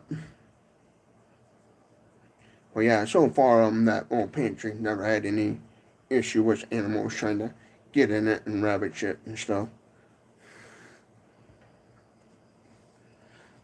Because the way I got it set up and stuff.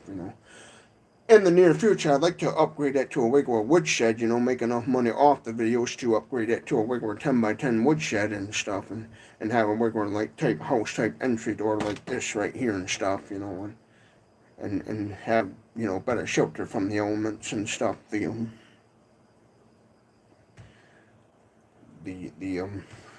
items in it and stuff, and I want to put a shed there, a regular, woodshed. Yep, you have a good night too. Keep it up. Later on, I want to put a regular woodshed there and make like a mini store, because I got it pictured in my head how I would do it. Would have a little window with a flashing neon sign and everything. Make like a little mini store, put some shelving in there and stuff, and to have a variety of more stuff. I'd have a section for clothes, hygiene, food, and all sorts of stuff, and like miscellaneous little small appliances, and then the structure would also have a little porch on it, so it would be able to have some stuff on the porch for people to take and stuff, and different things. I know what I would do. I got all kind of visioned in my head what I want there instead for a shed. Well, that's going to cost thousands of dollars. Probably around $5,000-$6,000 is what it's going to cost just for the bare bone structure, and then plus if you're going to add insulation, electrical, and all that stuff, then it's going to be a lot more. Where it would be a couple $1,000s more.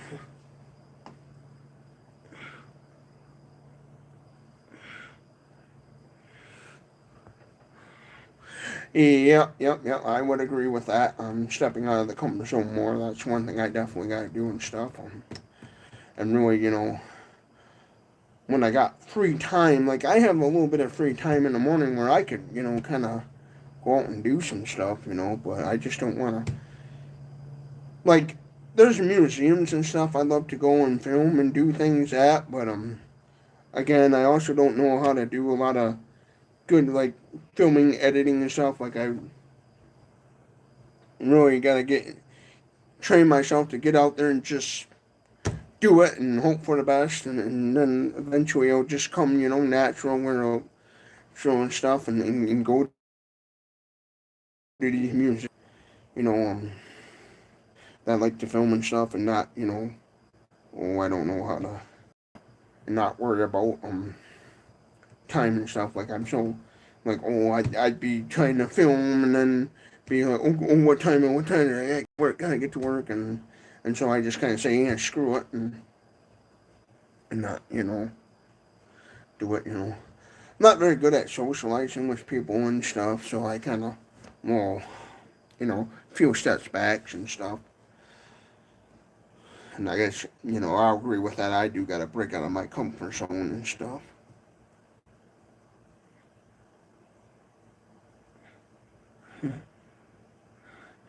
Yeah, as far as drinking and stuff, I'm not going to do any YouTube videos about drinking alcohol or any of that stuff. I'm not much of a alcohol drinker, so I've talked about that in the other live streams and stuff. I'm not. Back when I was in high school and everybody was drinking and smoking and all that stuff, I didn't get into that stuff because I was too busy, focusing on my sick mother and stuff. I was the kid. My junior year of high school, I was actually most of the time when I wasn't in school, sitting in a hospital chair watching my mother pass away and stuff. So I didn't get into all that heavy partying and stuff. So I didn't do all that fancy. Woo, yeah, let's get drunk and high and end up, in the bushes with some girl. I didn't do that stuff because I was too busy sitting in a hospital, sitting in a chair watching my mother pass away. So I dodged a bullet there. Yeah. So that's why I never cared to get into heavy drinking because I wasn't, back when that stuff, I guess you could say, was cool. I didn't really get into it, so it made me in my adult life like, I don't care to do this, I don't care to do that. Same with smoking dope. I don't care to do that stuff because I was like, not for me.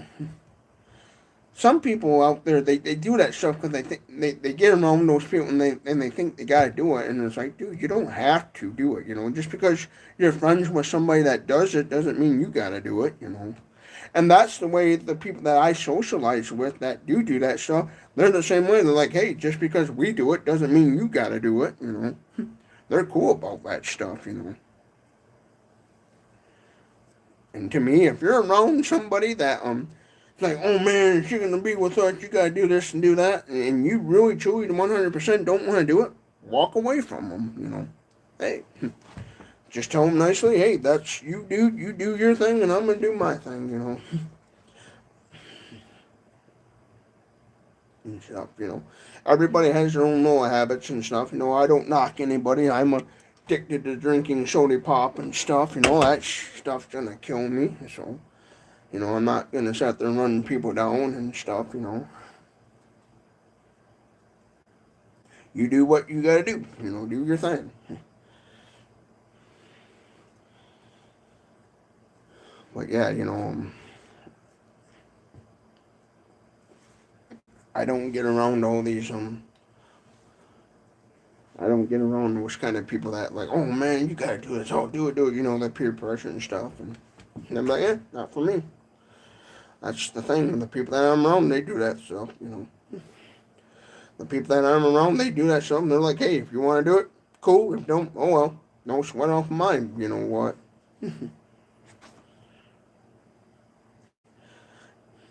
I've drank in the past and stuff. I've been drunk before. I've been around the people that, like for example, if I got around people and they for a joke spiked my drink, I'm not going to be like, oh my God, somebody spiked my drink, I'm pissed. No, I'd laugh it off and I'd say, oh buddy, you ain't seen nothing yet. Because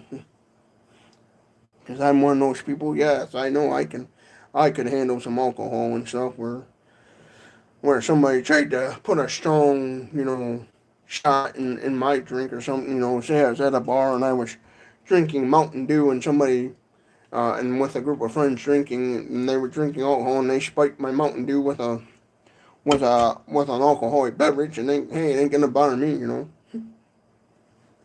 The only thing is if it makes the Mountain Dew taste shitty, I'm gonna probably spit it out and like, oh, what's this crap and stuff, but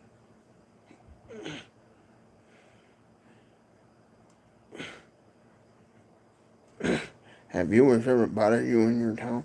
Yeah, I never had any problems with anything, I'm one of those people, when it comes to my viewers and people watching me and stuff, like when I'm out in public, I have people all the time, hey, Boomhauer69, I watch your videos and like what you're doing and stuff. And I like that, Doesn't bother me.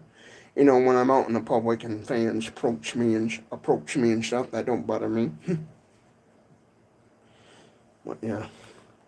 But yeah, sort of like back to the alcohol thing there, I don't care. I'm one of those, I'm a jokester, I can handle it.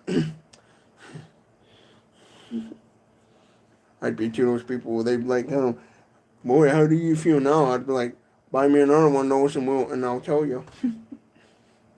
I think one time that happened to me, somebody spiked my drink. I think it was Jack Daniels or something, and they didn't realize that I hadn't passed Jack Daniels. I'd say, and I knew it was Jack Daniels from drinking it, and knew right off the bat. And I looked them dead in the face. I said, I prefer that straight, and they laughed and they're like, oh, you actually drank that stuff before? And I told them, yeah, I prefer to drink my crap straight because I'm not a sissy. I told them, and they laughed. And then the next thing, boom, I was tipsy. So yes, I've drank before. I'm gonna say, as like I said before, I'd probably be classified as what they call a social drinker anything. If I'm out with some people, and stuff, and and people are having alcoholic beverages, I might have one or two and stuff, but as far as me personally, if I'm at a bar by myself or something, I'm just kind of I probably won't, I'm one of them.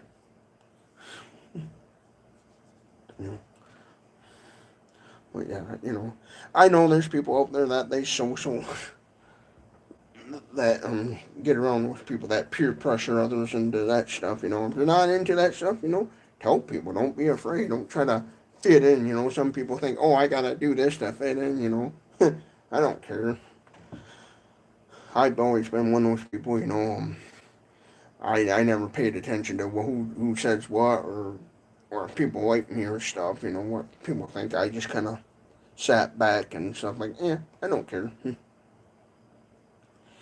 I'm not very good at socializing with people, I've always been kind of nervous around socializing. Like, I picked up the bad habit sometimes of what my grandpa used to do, I had a grandpa that was antisocial, and he'd run and hide from people and stuff, and so I tried to train myself not to be that way, and that's what lately been working on trying to be more outgoing and more sociable. I'm like, well, I want to build up a YouTube channel and become a YouTuber influencer. Well, I gotta learn how to socialize and connect with people. So I've been in my personal life and over here on Facebook with people that I know and Facebook friends and trying to create friendships and stuff to help me along and stuff. And then plus, like talking about my live stream, socializing with women and stuff, trying to get better at that because I thought, well, it would be fun to on my YouTube channel hire people and have females and male camera crews and female camera crews and editors and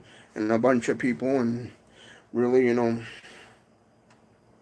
take this high places where people see me and they're like, man, that Boomhauer69 doing really good on YouTube. I better jump on the YouTube platform and be one of those big influencers where YouTubers and Google's like, hey, we like this guy, let's keep him on the platform, and where I end up making Google billions and millions, where like Instagram, TikTok are like comes to me like, hey, let's get on our platform too, and stuff, Be so big and famous on YouTube where everybody's following back to YouTube platform, But yeah.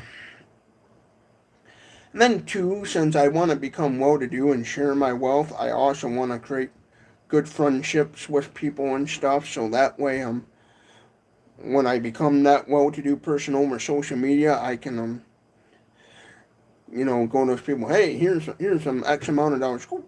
Go have fun.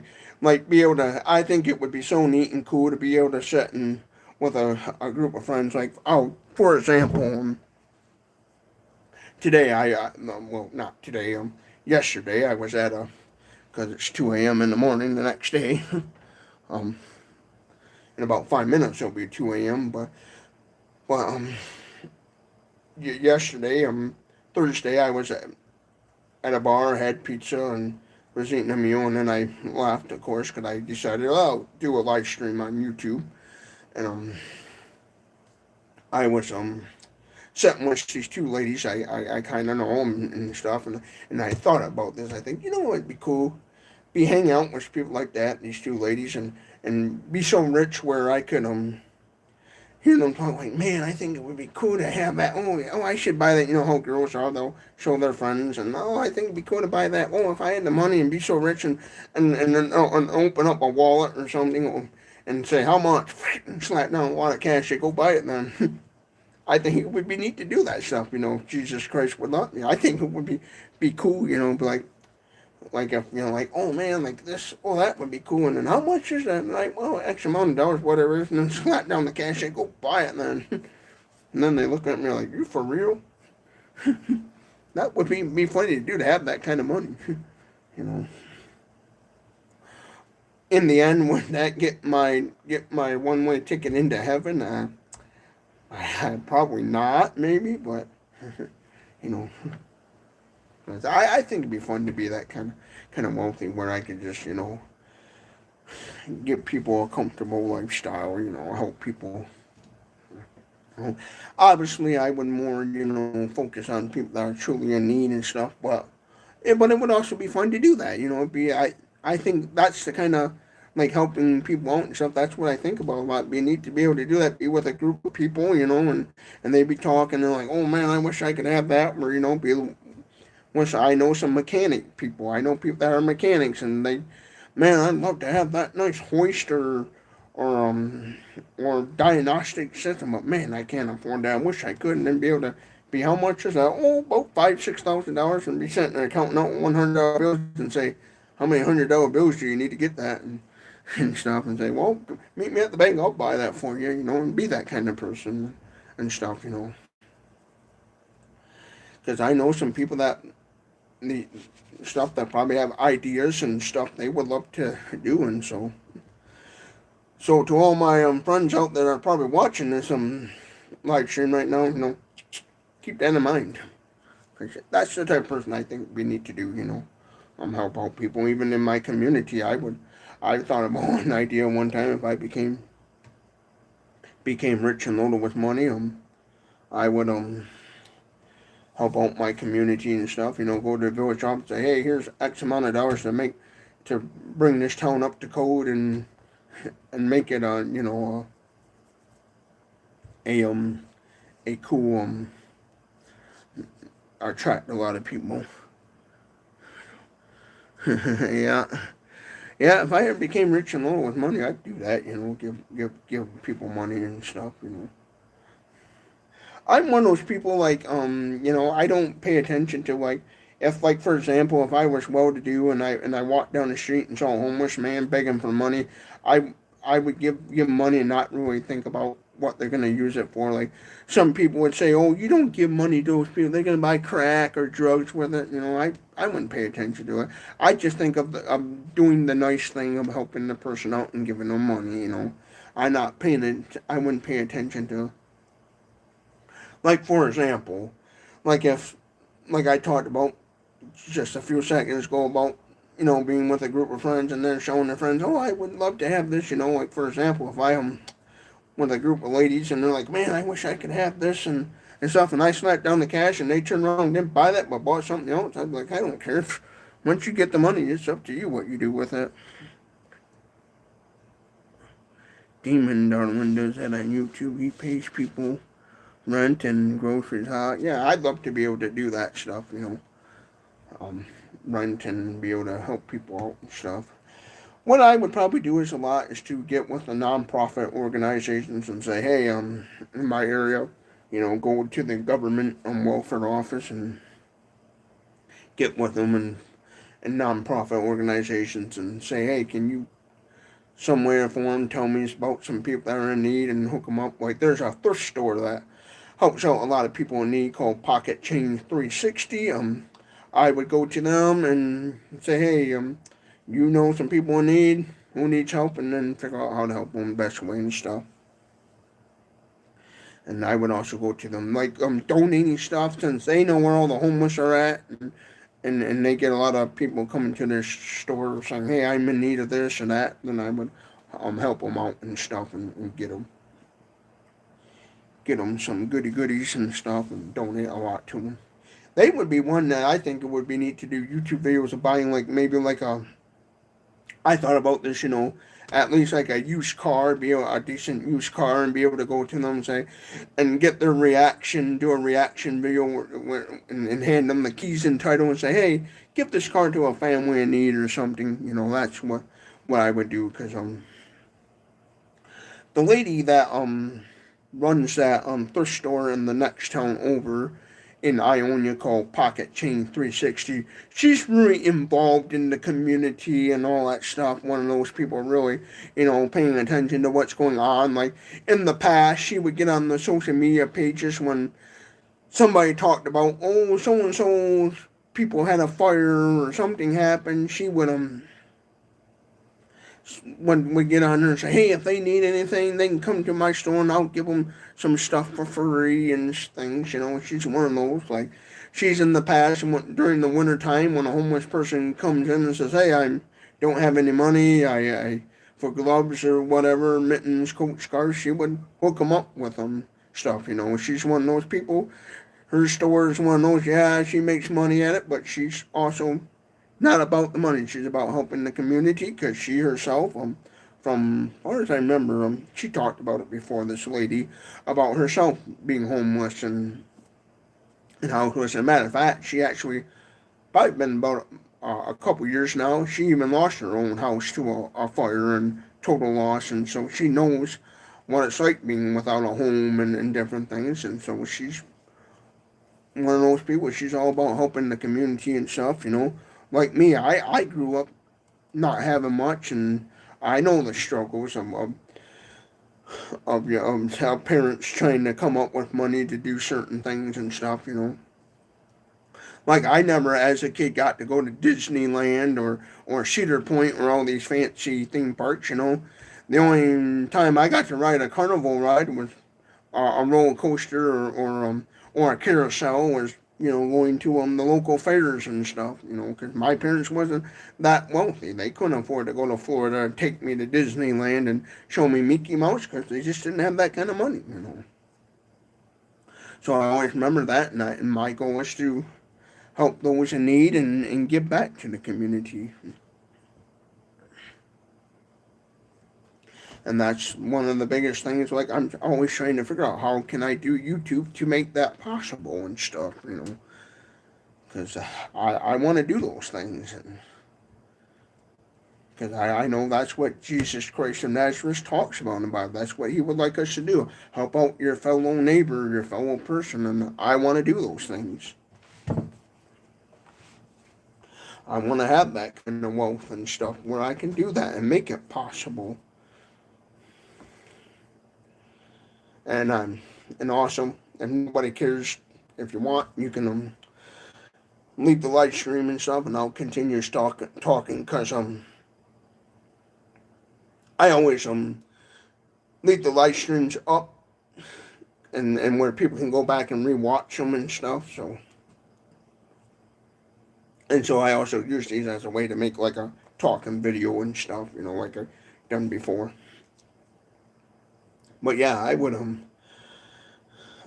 that's what I totally do, because I know what it's like, growing up in a household, not having much, and stuff. And I guess that's why I'm kind of obsessed a little bit with them, like go-karts and mini bikes and some of these little ride-on toy stuff. Because I grew up in a household where my family couldn't afford that stuff. I didn't get that luxury and stuff. I had family members, aunts and uncles, that they had good paying jobs and they could afford that stuff, and thinking, oh man, I wish I could have that and stuff. But so that's why I think now it would be neat to not only be neat to be able to afford to buy that stuff and do videos about it, but also to be able to over here, buy that stuff and give it to people. Buy like a decent little child-sized go-kart and give a family, their child, a go-kart that normally wouldn't be able to have that sort of stuff. But I also know that doing that, you also can sometimes create a burden because, sometimes a family, like, oh, thank you very much. And then the kid rides it, and then after a while, the go kart breaks down, and the family might not have the money to fix it and repair it, and then the kid's kind of, heartbroken. But so, that can always be an issue. Too, where the parents can't afford the maintenance on it, and they have to break and tell the kid I'm sorry and stuff. So what I would do then is, if I was super wealthy and stuff, I do it. Not only maybe give the kid the item, but here's a little bit of money, like here's a while and stuff. Mm, I didn't have that stuff when I was a kid, so he got movie, which yeah, if you know how to work on stuff, buying used items and stuff, I would even go that route too. I was talking about new stuff, but if I had the money, I'd even go out and like for use shorts and different things. What I would do is, if I was going to go buy a used item, I would have a mechanic because I know plenty of mechanics. And a lot of the guys I went to school with became mechanics. I'd have them look over the items to make sure the item was safer if I was going to give to a child, where it would be pretty decent safe. But the goal for me, anyways, would be able to buy, brand new. I used to think it was just normal, but nah. When I was a kid growing up out in the country, the next door neighbors, first they bought their son a go kart, and I was able to ride around in his go kart and stuff. He had a one seater go karts that had a IndyCar body on it, and I remember he would with the body off in it. I remember driving the little go kart around and stuff. Problem was is I kept going through the mud puddles, being a little kid, not paying attention to driving and stuff.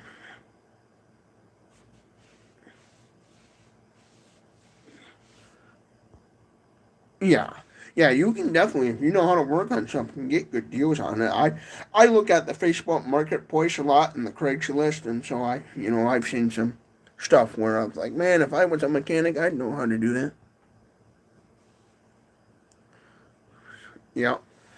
Yeah, I've seen that auctions and stuff, and online little Shriner go karts and different things and stuff. Like I even thought it would be neat to have the money to buy one of them little mini Model T looking little go karts and stuff. And actually, I wish I had the knowledge right now because I got a boat trailer frame, and I talked about this on my YouTube channel in the garage. That if I had the kind of knowledge and stuff, I would actually turn this boat trailer frame into like a two-seater adult go-kart looking little car thingy and try to make my own little homemade car.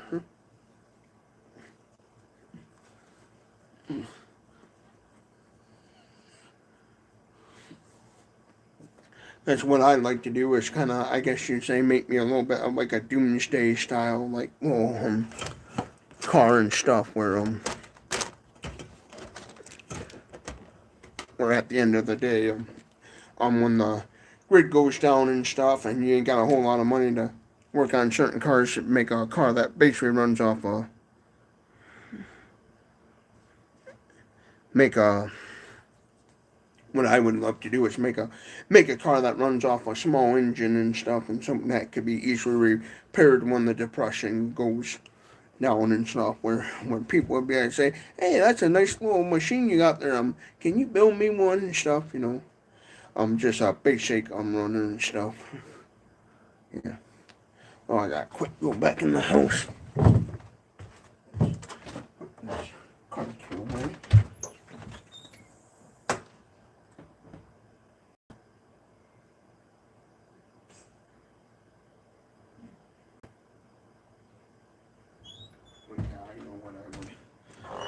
It would be neat to build a little. Basically, what I think we need to do is build a little go kart that, don't go kart that looks like a car kind of thing.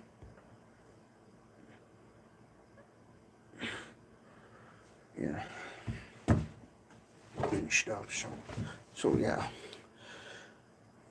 Because what I'm going to do is, eventually one of these days here and there start, when I have the funding to do so, start buying parts and stuff for it and for the idea, and then find somebody that could help, you know, the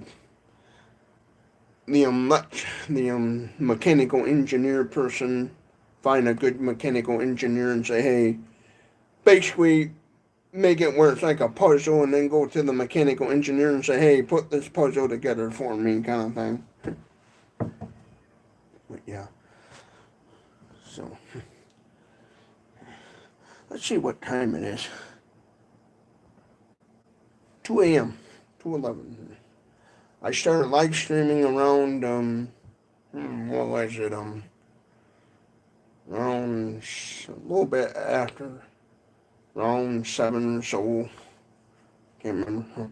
Whenever I got back from eating at the social house, I came back and decided to live stream, and so yeah. I'm like, hey, I can make money just talking to people and stuff and work on social media. That's the neat thing about being monetized on YouTube. Even the little few cents I make off this, hey, I'm making money. Even if people don't, give me super chats, hell, heck, I can still make money off of it for the ad revenue. So that's a win-win for me.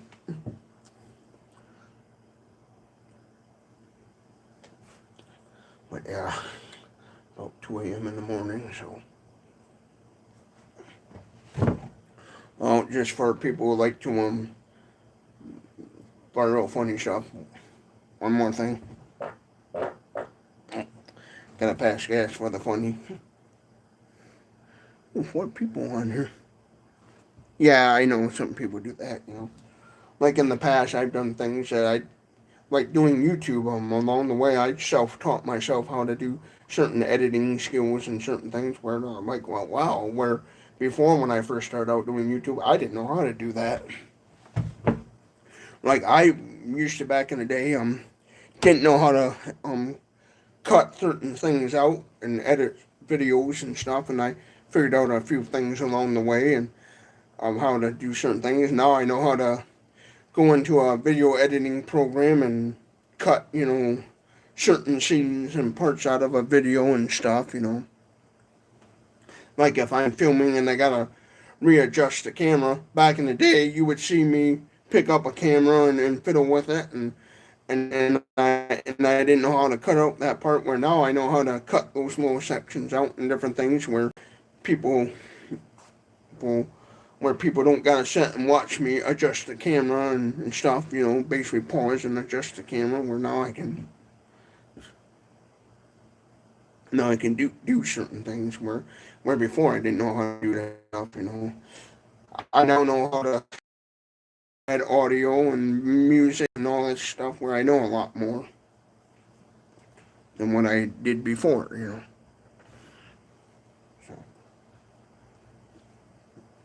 So yeah, it is true. You learn along the way stuff, Even thinking about building little crap shacks and stuff, I call them crap shack, hobo shacks, and shelters and stuff. I would learn things I didn't know before and stuff. And,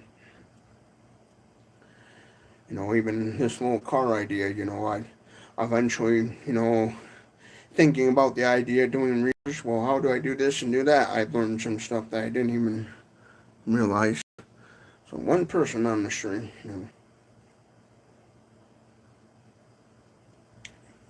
So it's like this YouTube. I'm learning as I go and stuff. So eventually I'll pick up a lot of things along the way. 2:15. So yeah.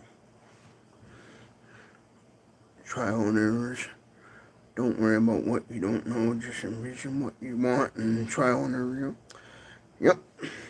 Just like I know right now with my financial situation, I know there's somewhere out there's a way to take $1 bill, $1 bill, and turn it into $1 million, but I just don't know how to do it. But I'll find a way.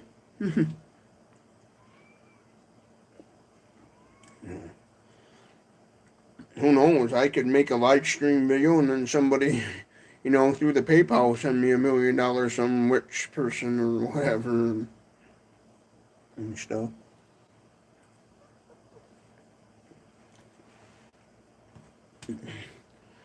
But yeah. So.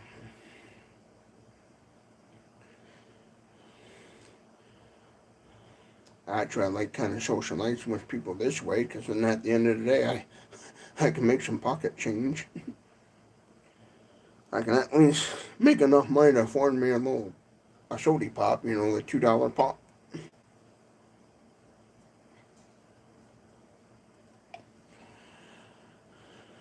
But yeah, but like I was talking before about the whole alcohol thing, because I know that's a hot topic and stuff. As far as some drinking goes, I would say more of I'm just a sociable drinker type person,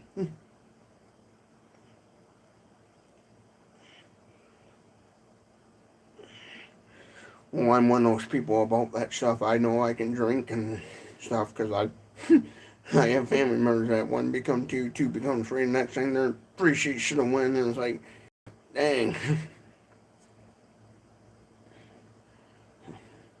Well, for one, my father back in the day when he was a young guy in his 20s, young guy in his teen years, him and his buddies used to go around drinking and boozing. They would do the bar hopping and stuff. Him and his friends would one time when they were younger, they would start at one bar and work their way up to the other bars and stuff. My father one time, him and a friend went to this bar drinking, and the bar broke out, and they had a big old barroom brawl, and my dad had to crawl underneath him and his buddy had to crawl underneath the bar table just to get out of the bar. Sad thing is, a lot of those places closed up, those fighting bars. Because, no, yeah.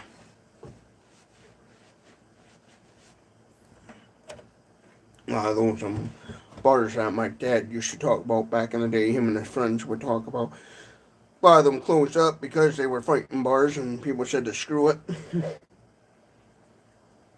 Local government stepped in and shut them down and revoked their liquor license. So some of those places are just if the buildings are still around, they're probably either some other kind of restaurant, commercial space, or they're boarded up like they never even existed and abandoned. Because I remember one time I'm going in the car riding my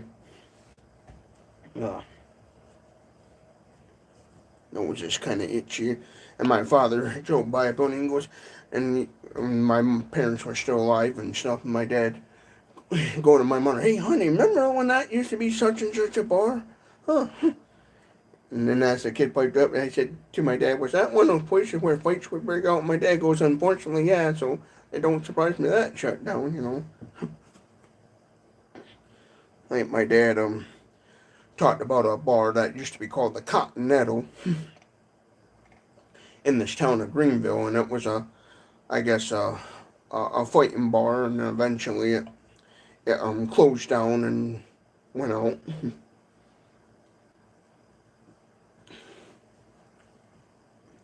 I wish Boom would do late night snack videos. I'm getting hungry. Well, I ain't got any snacks on me right now. Matter of fact, I'll have to do some grocery shopping. I'm just drinking this. But yeah, I remember my dad talking about certain bars and restaurants, and like, oh yeah, I remember when that place was hopping, yeah. With all the fights it had, that don't surprise me, or he's like, oh, that don't surprise me, that place went out. Like stores and stuff, like even like old stores and stuff that my parents used to visit and stuff, and even as a kid going by them, like, yeah, I remember when that used to be such and such a antique thrift store, or such and such a store. Yeah, that don't surprise me that went out. Like as a kid, I remember going to the store that used to be Massey Ferguson dealership. It used to back in the day sell Massey Ferguson farm equipment and tractors, and as a kid being going there, and it was it turned into one of them variety stores that sell a bunch of cheap junk bulk stuff, and then during the recession it went out, and now it's now that place is turned into a church, and I'm like, yeah, that don't surprise me. I remember when that was such and such a place. And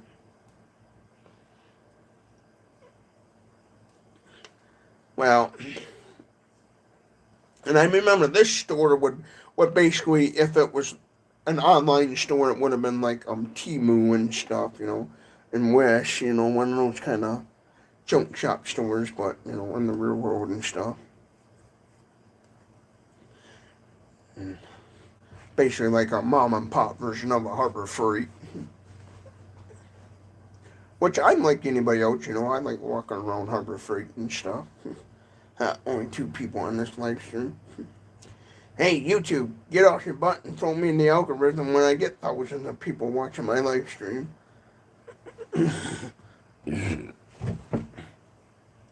I just gotta do these more. Truth be known, me just rambling on and on. You know me to think, what, is this guy nut job crazy? Oh, you're live. Oh, it must be my internet canceled out. Yeah, let's look at the battery. Well, I guess I'll call her. Cut her out and call her a night. Or a day. Maybe. I wish it would. Oh, no, I got 6. Okay, now we're really getting the people. So, I'm going to stay on here. I'm going to stay on here a lot longer. Got 6 people now. So, hey, if people want to chat, now we're down to 3. Yeah. Maybe do this. Yeah, you people want to jump on here, and feel free to super chat. Top fans. I don't got any top fans. I don't know how to do that stuff, Want somebody to be a top fan, I guess. I don't know how to mark somebody as a top fan or how they do that.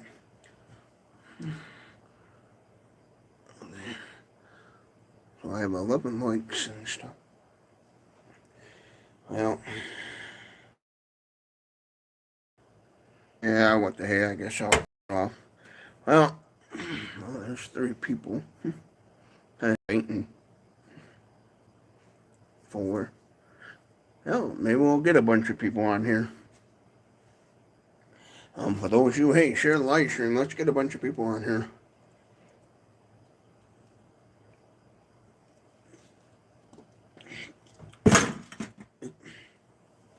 I'll show the YouTube algorithm that people want to see Boomhauer69s. Yeah. Well, yeah, thanks to everyone that liked this live stream and stuff, all the 11 people and stuff, that really helps out. Pushing the algorithm. I don't know a whole lot about that stuff,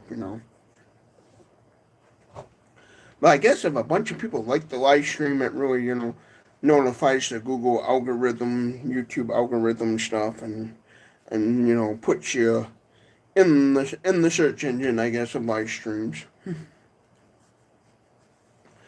I like doing these pretty cool type live streams because I think they're more popular than like a horizontal live streams. Yeah.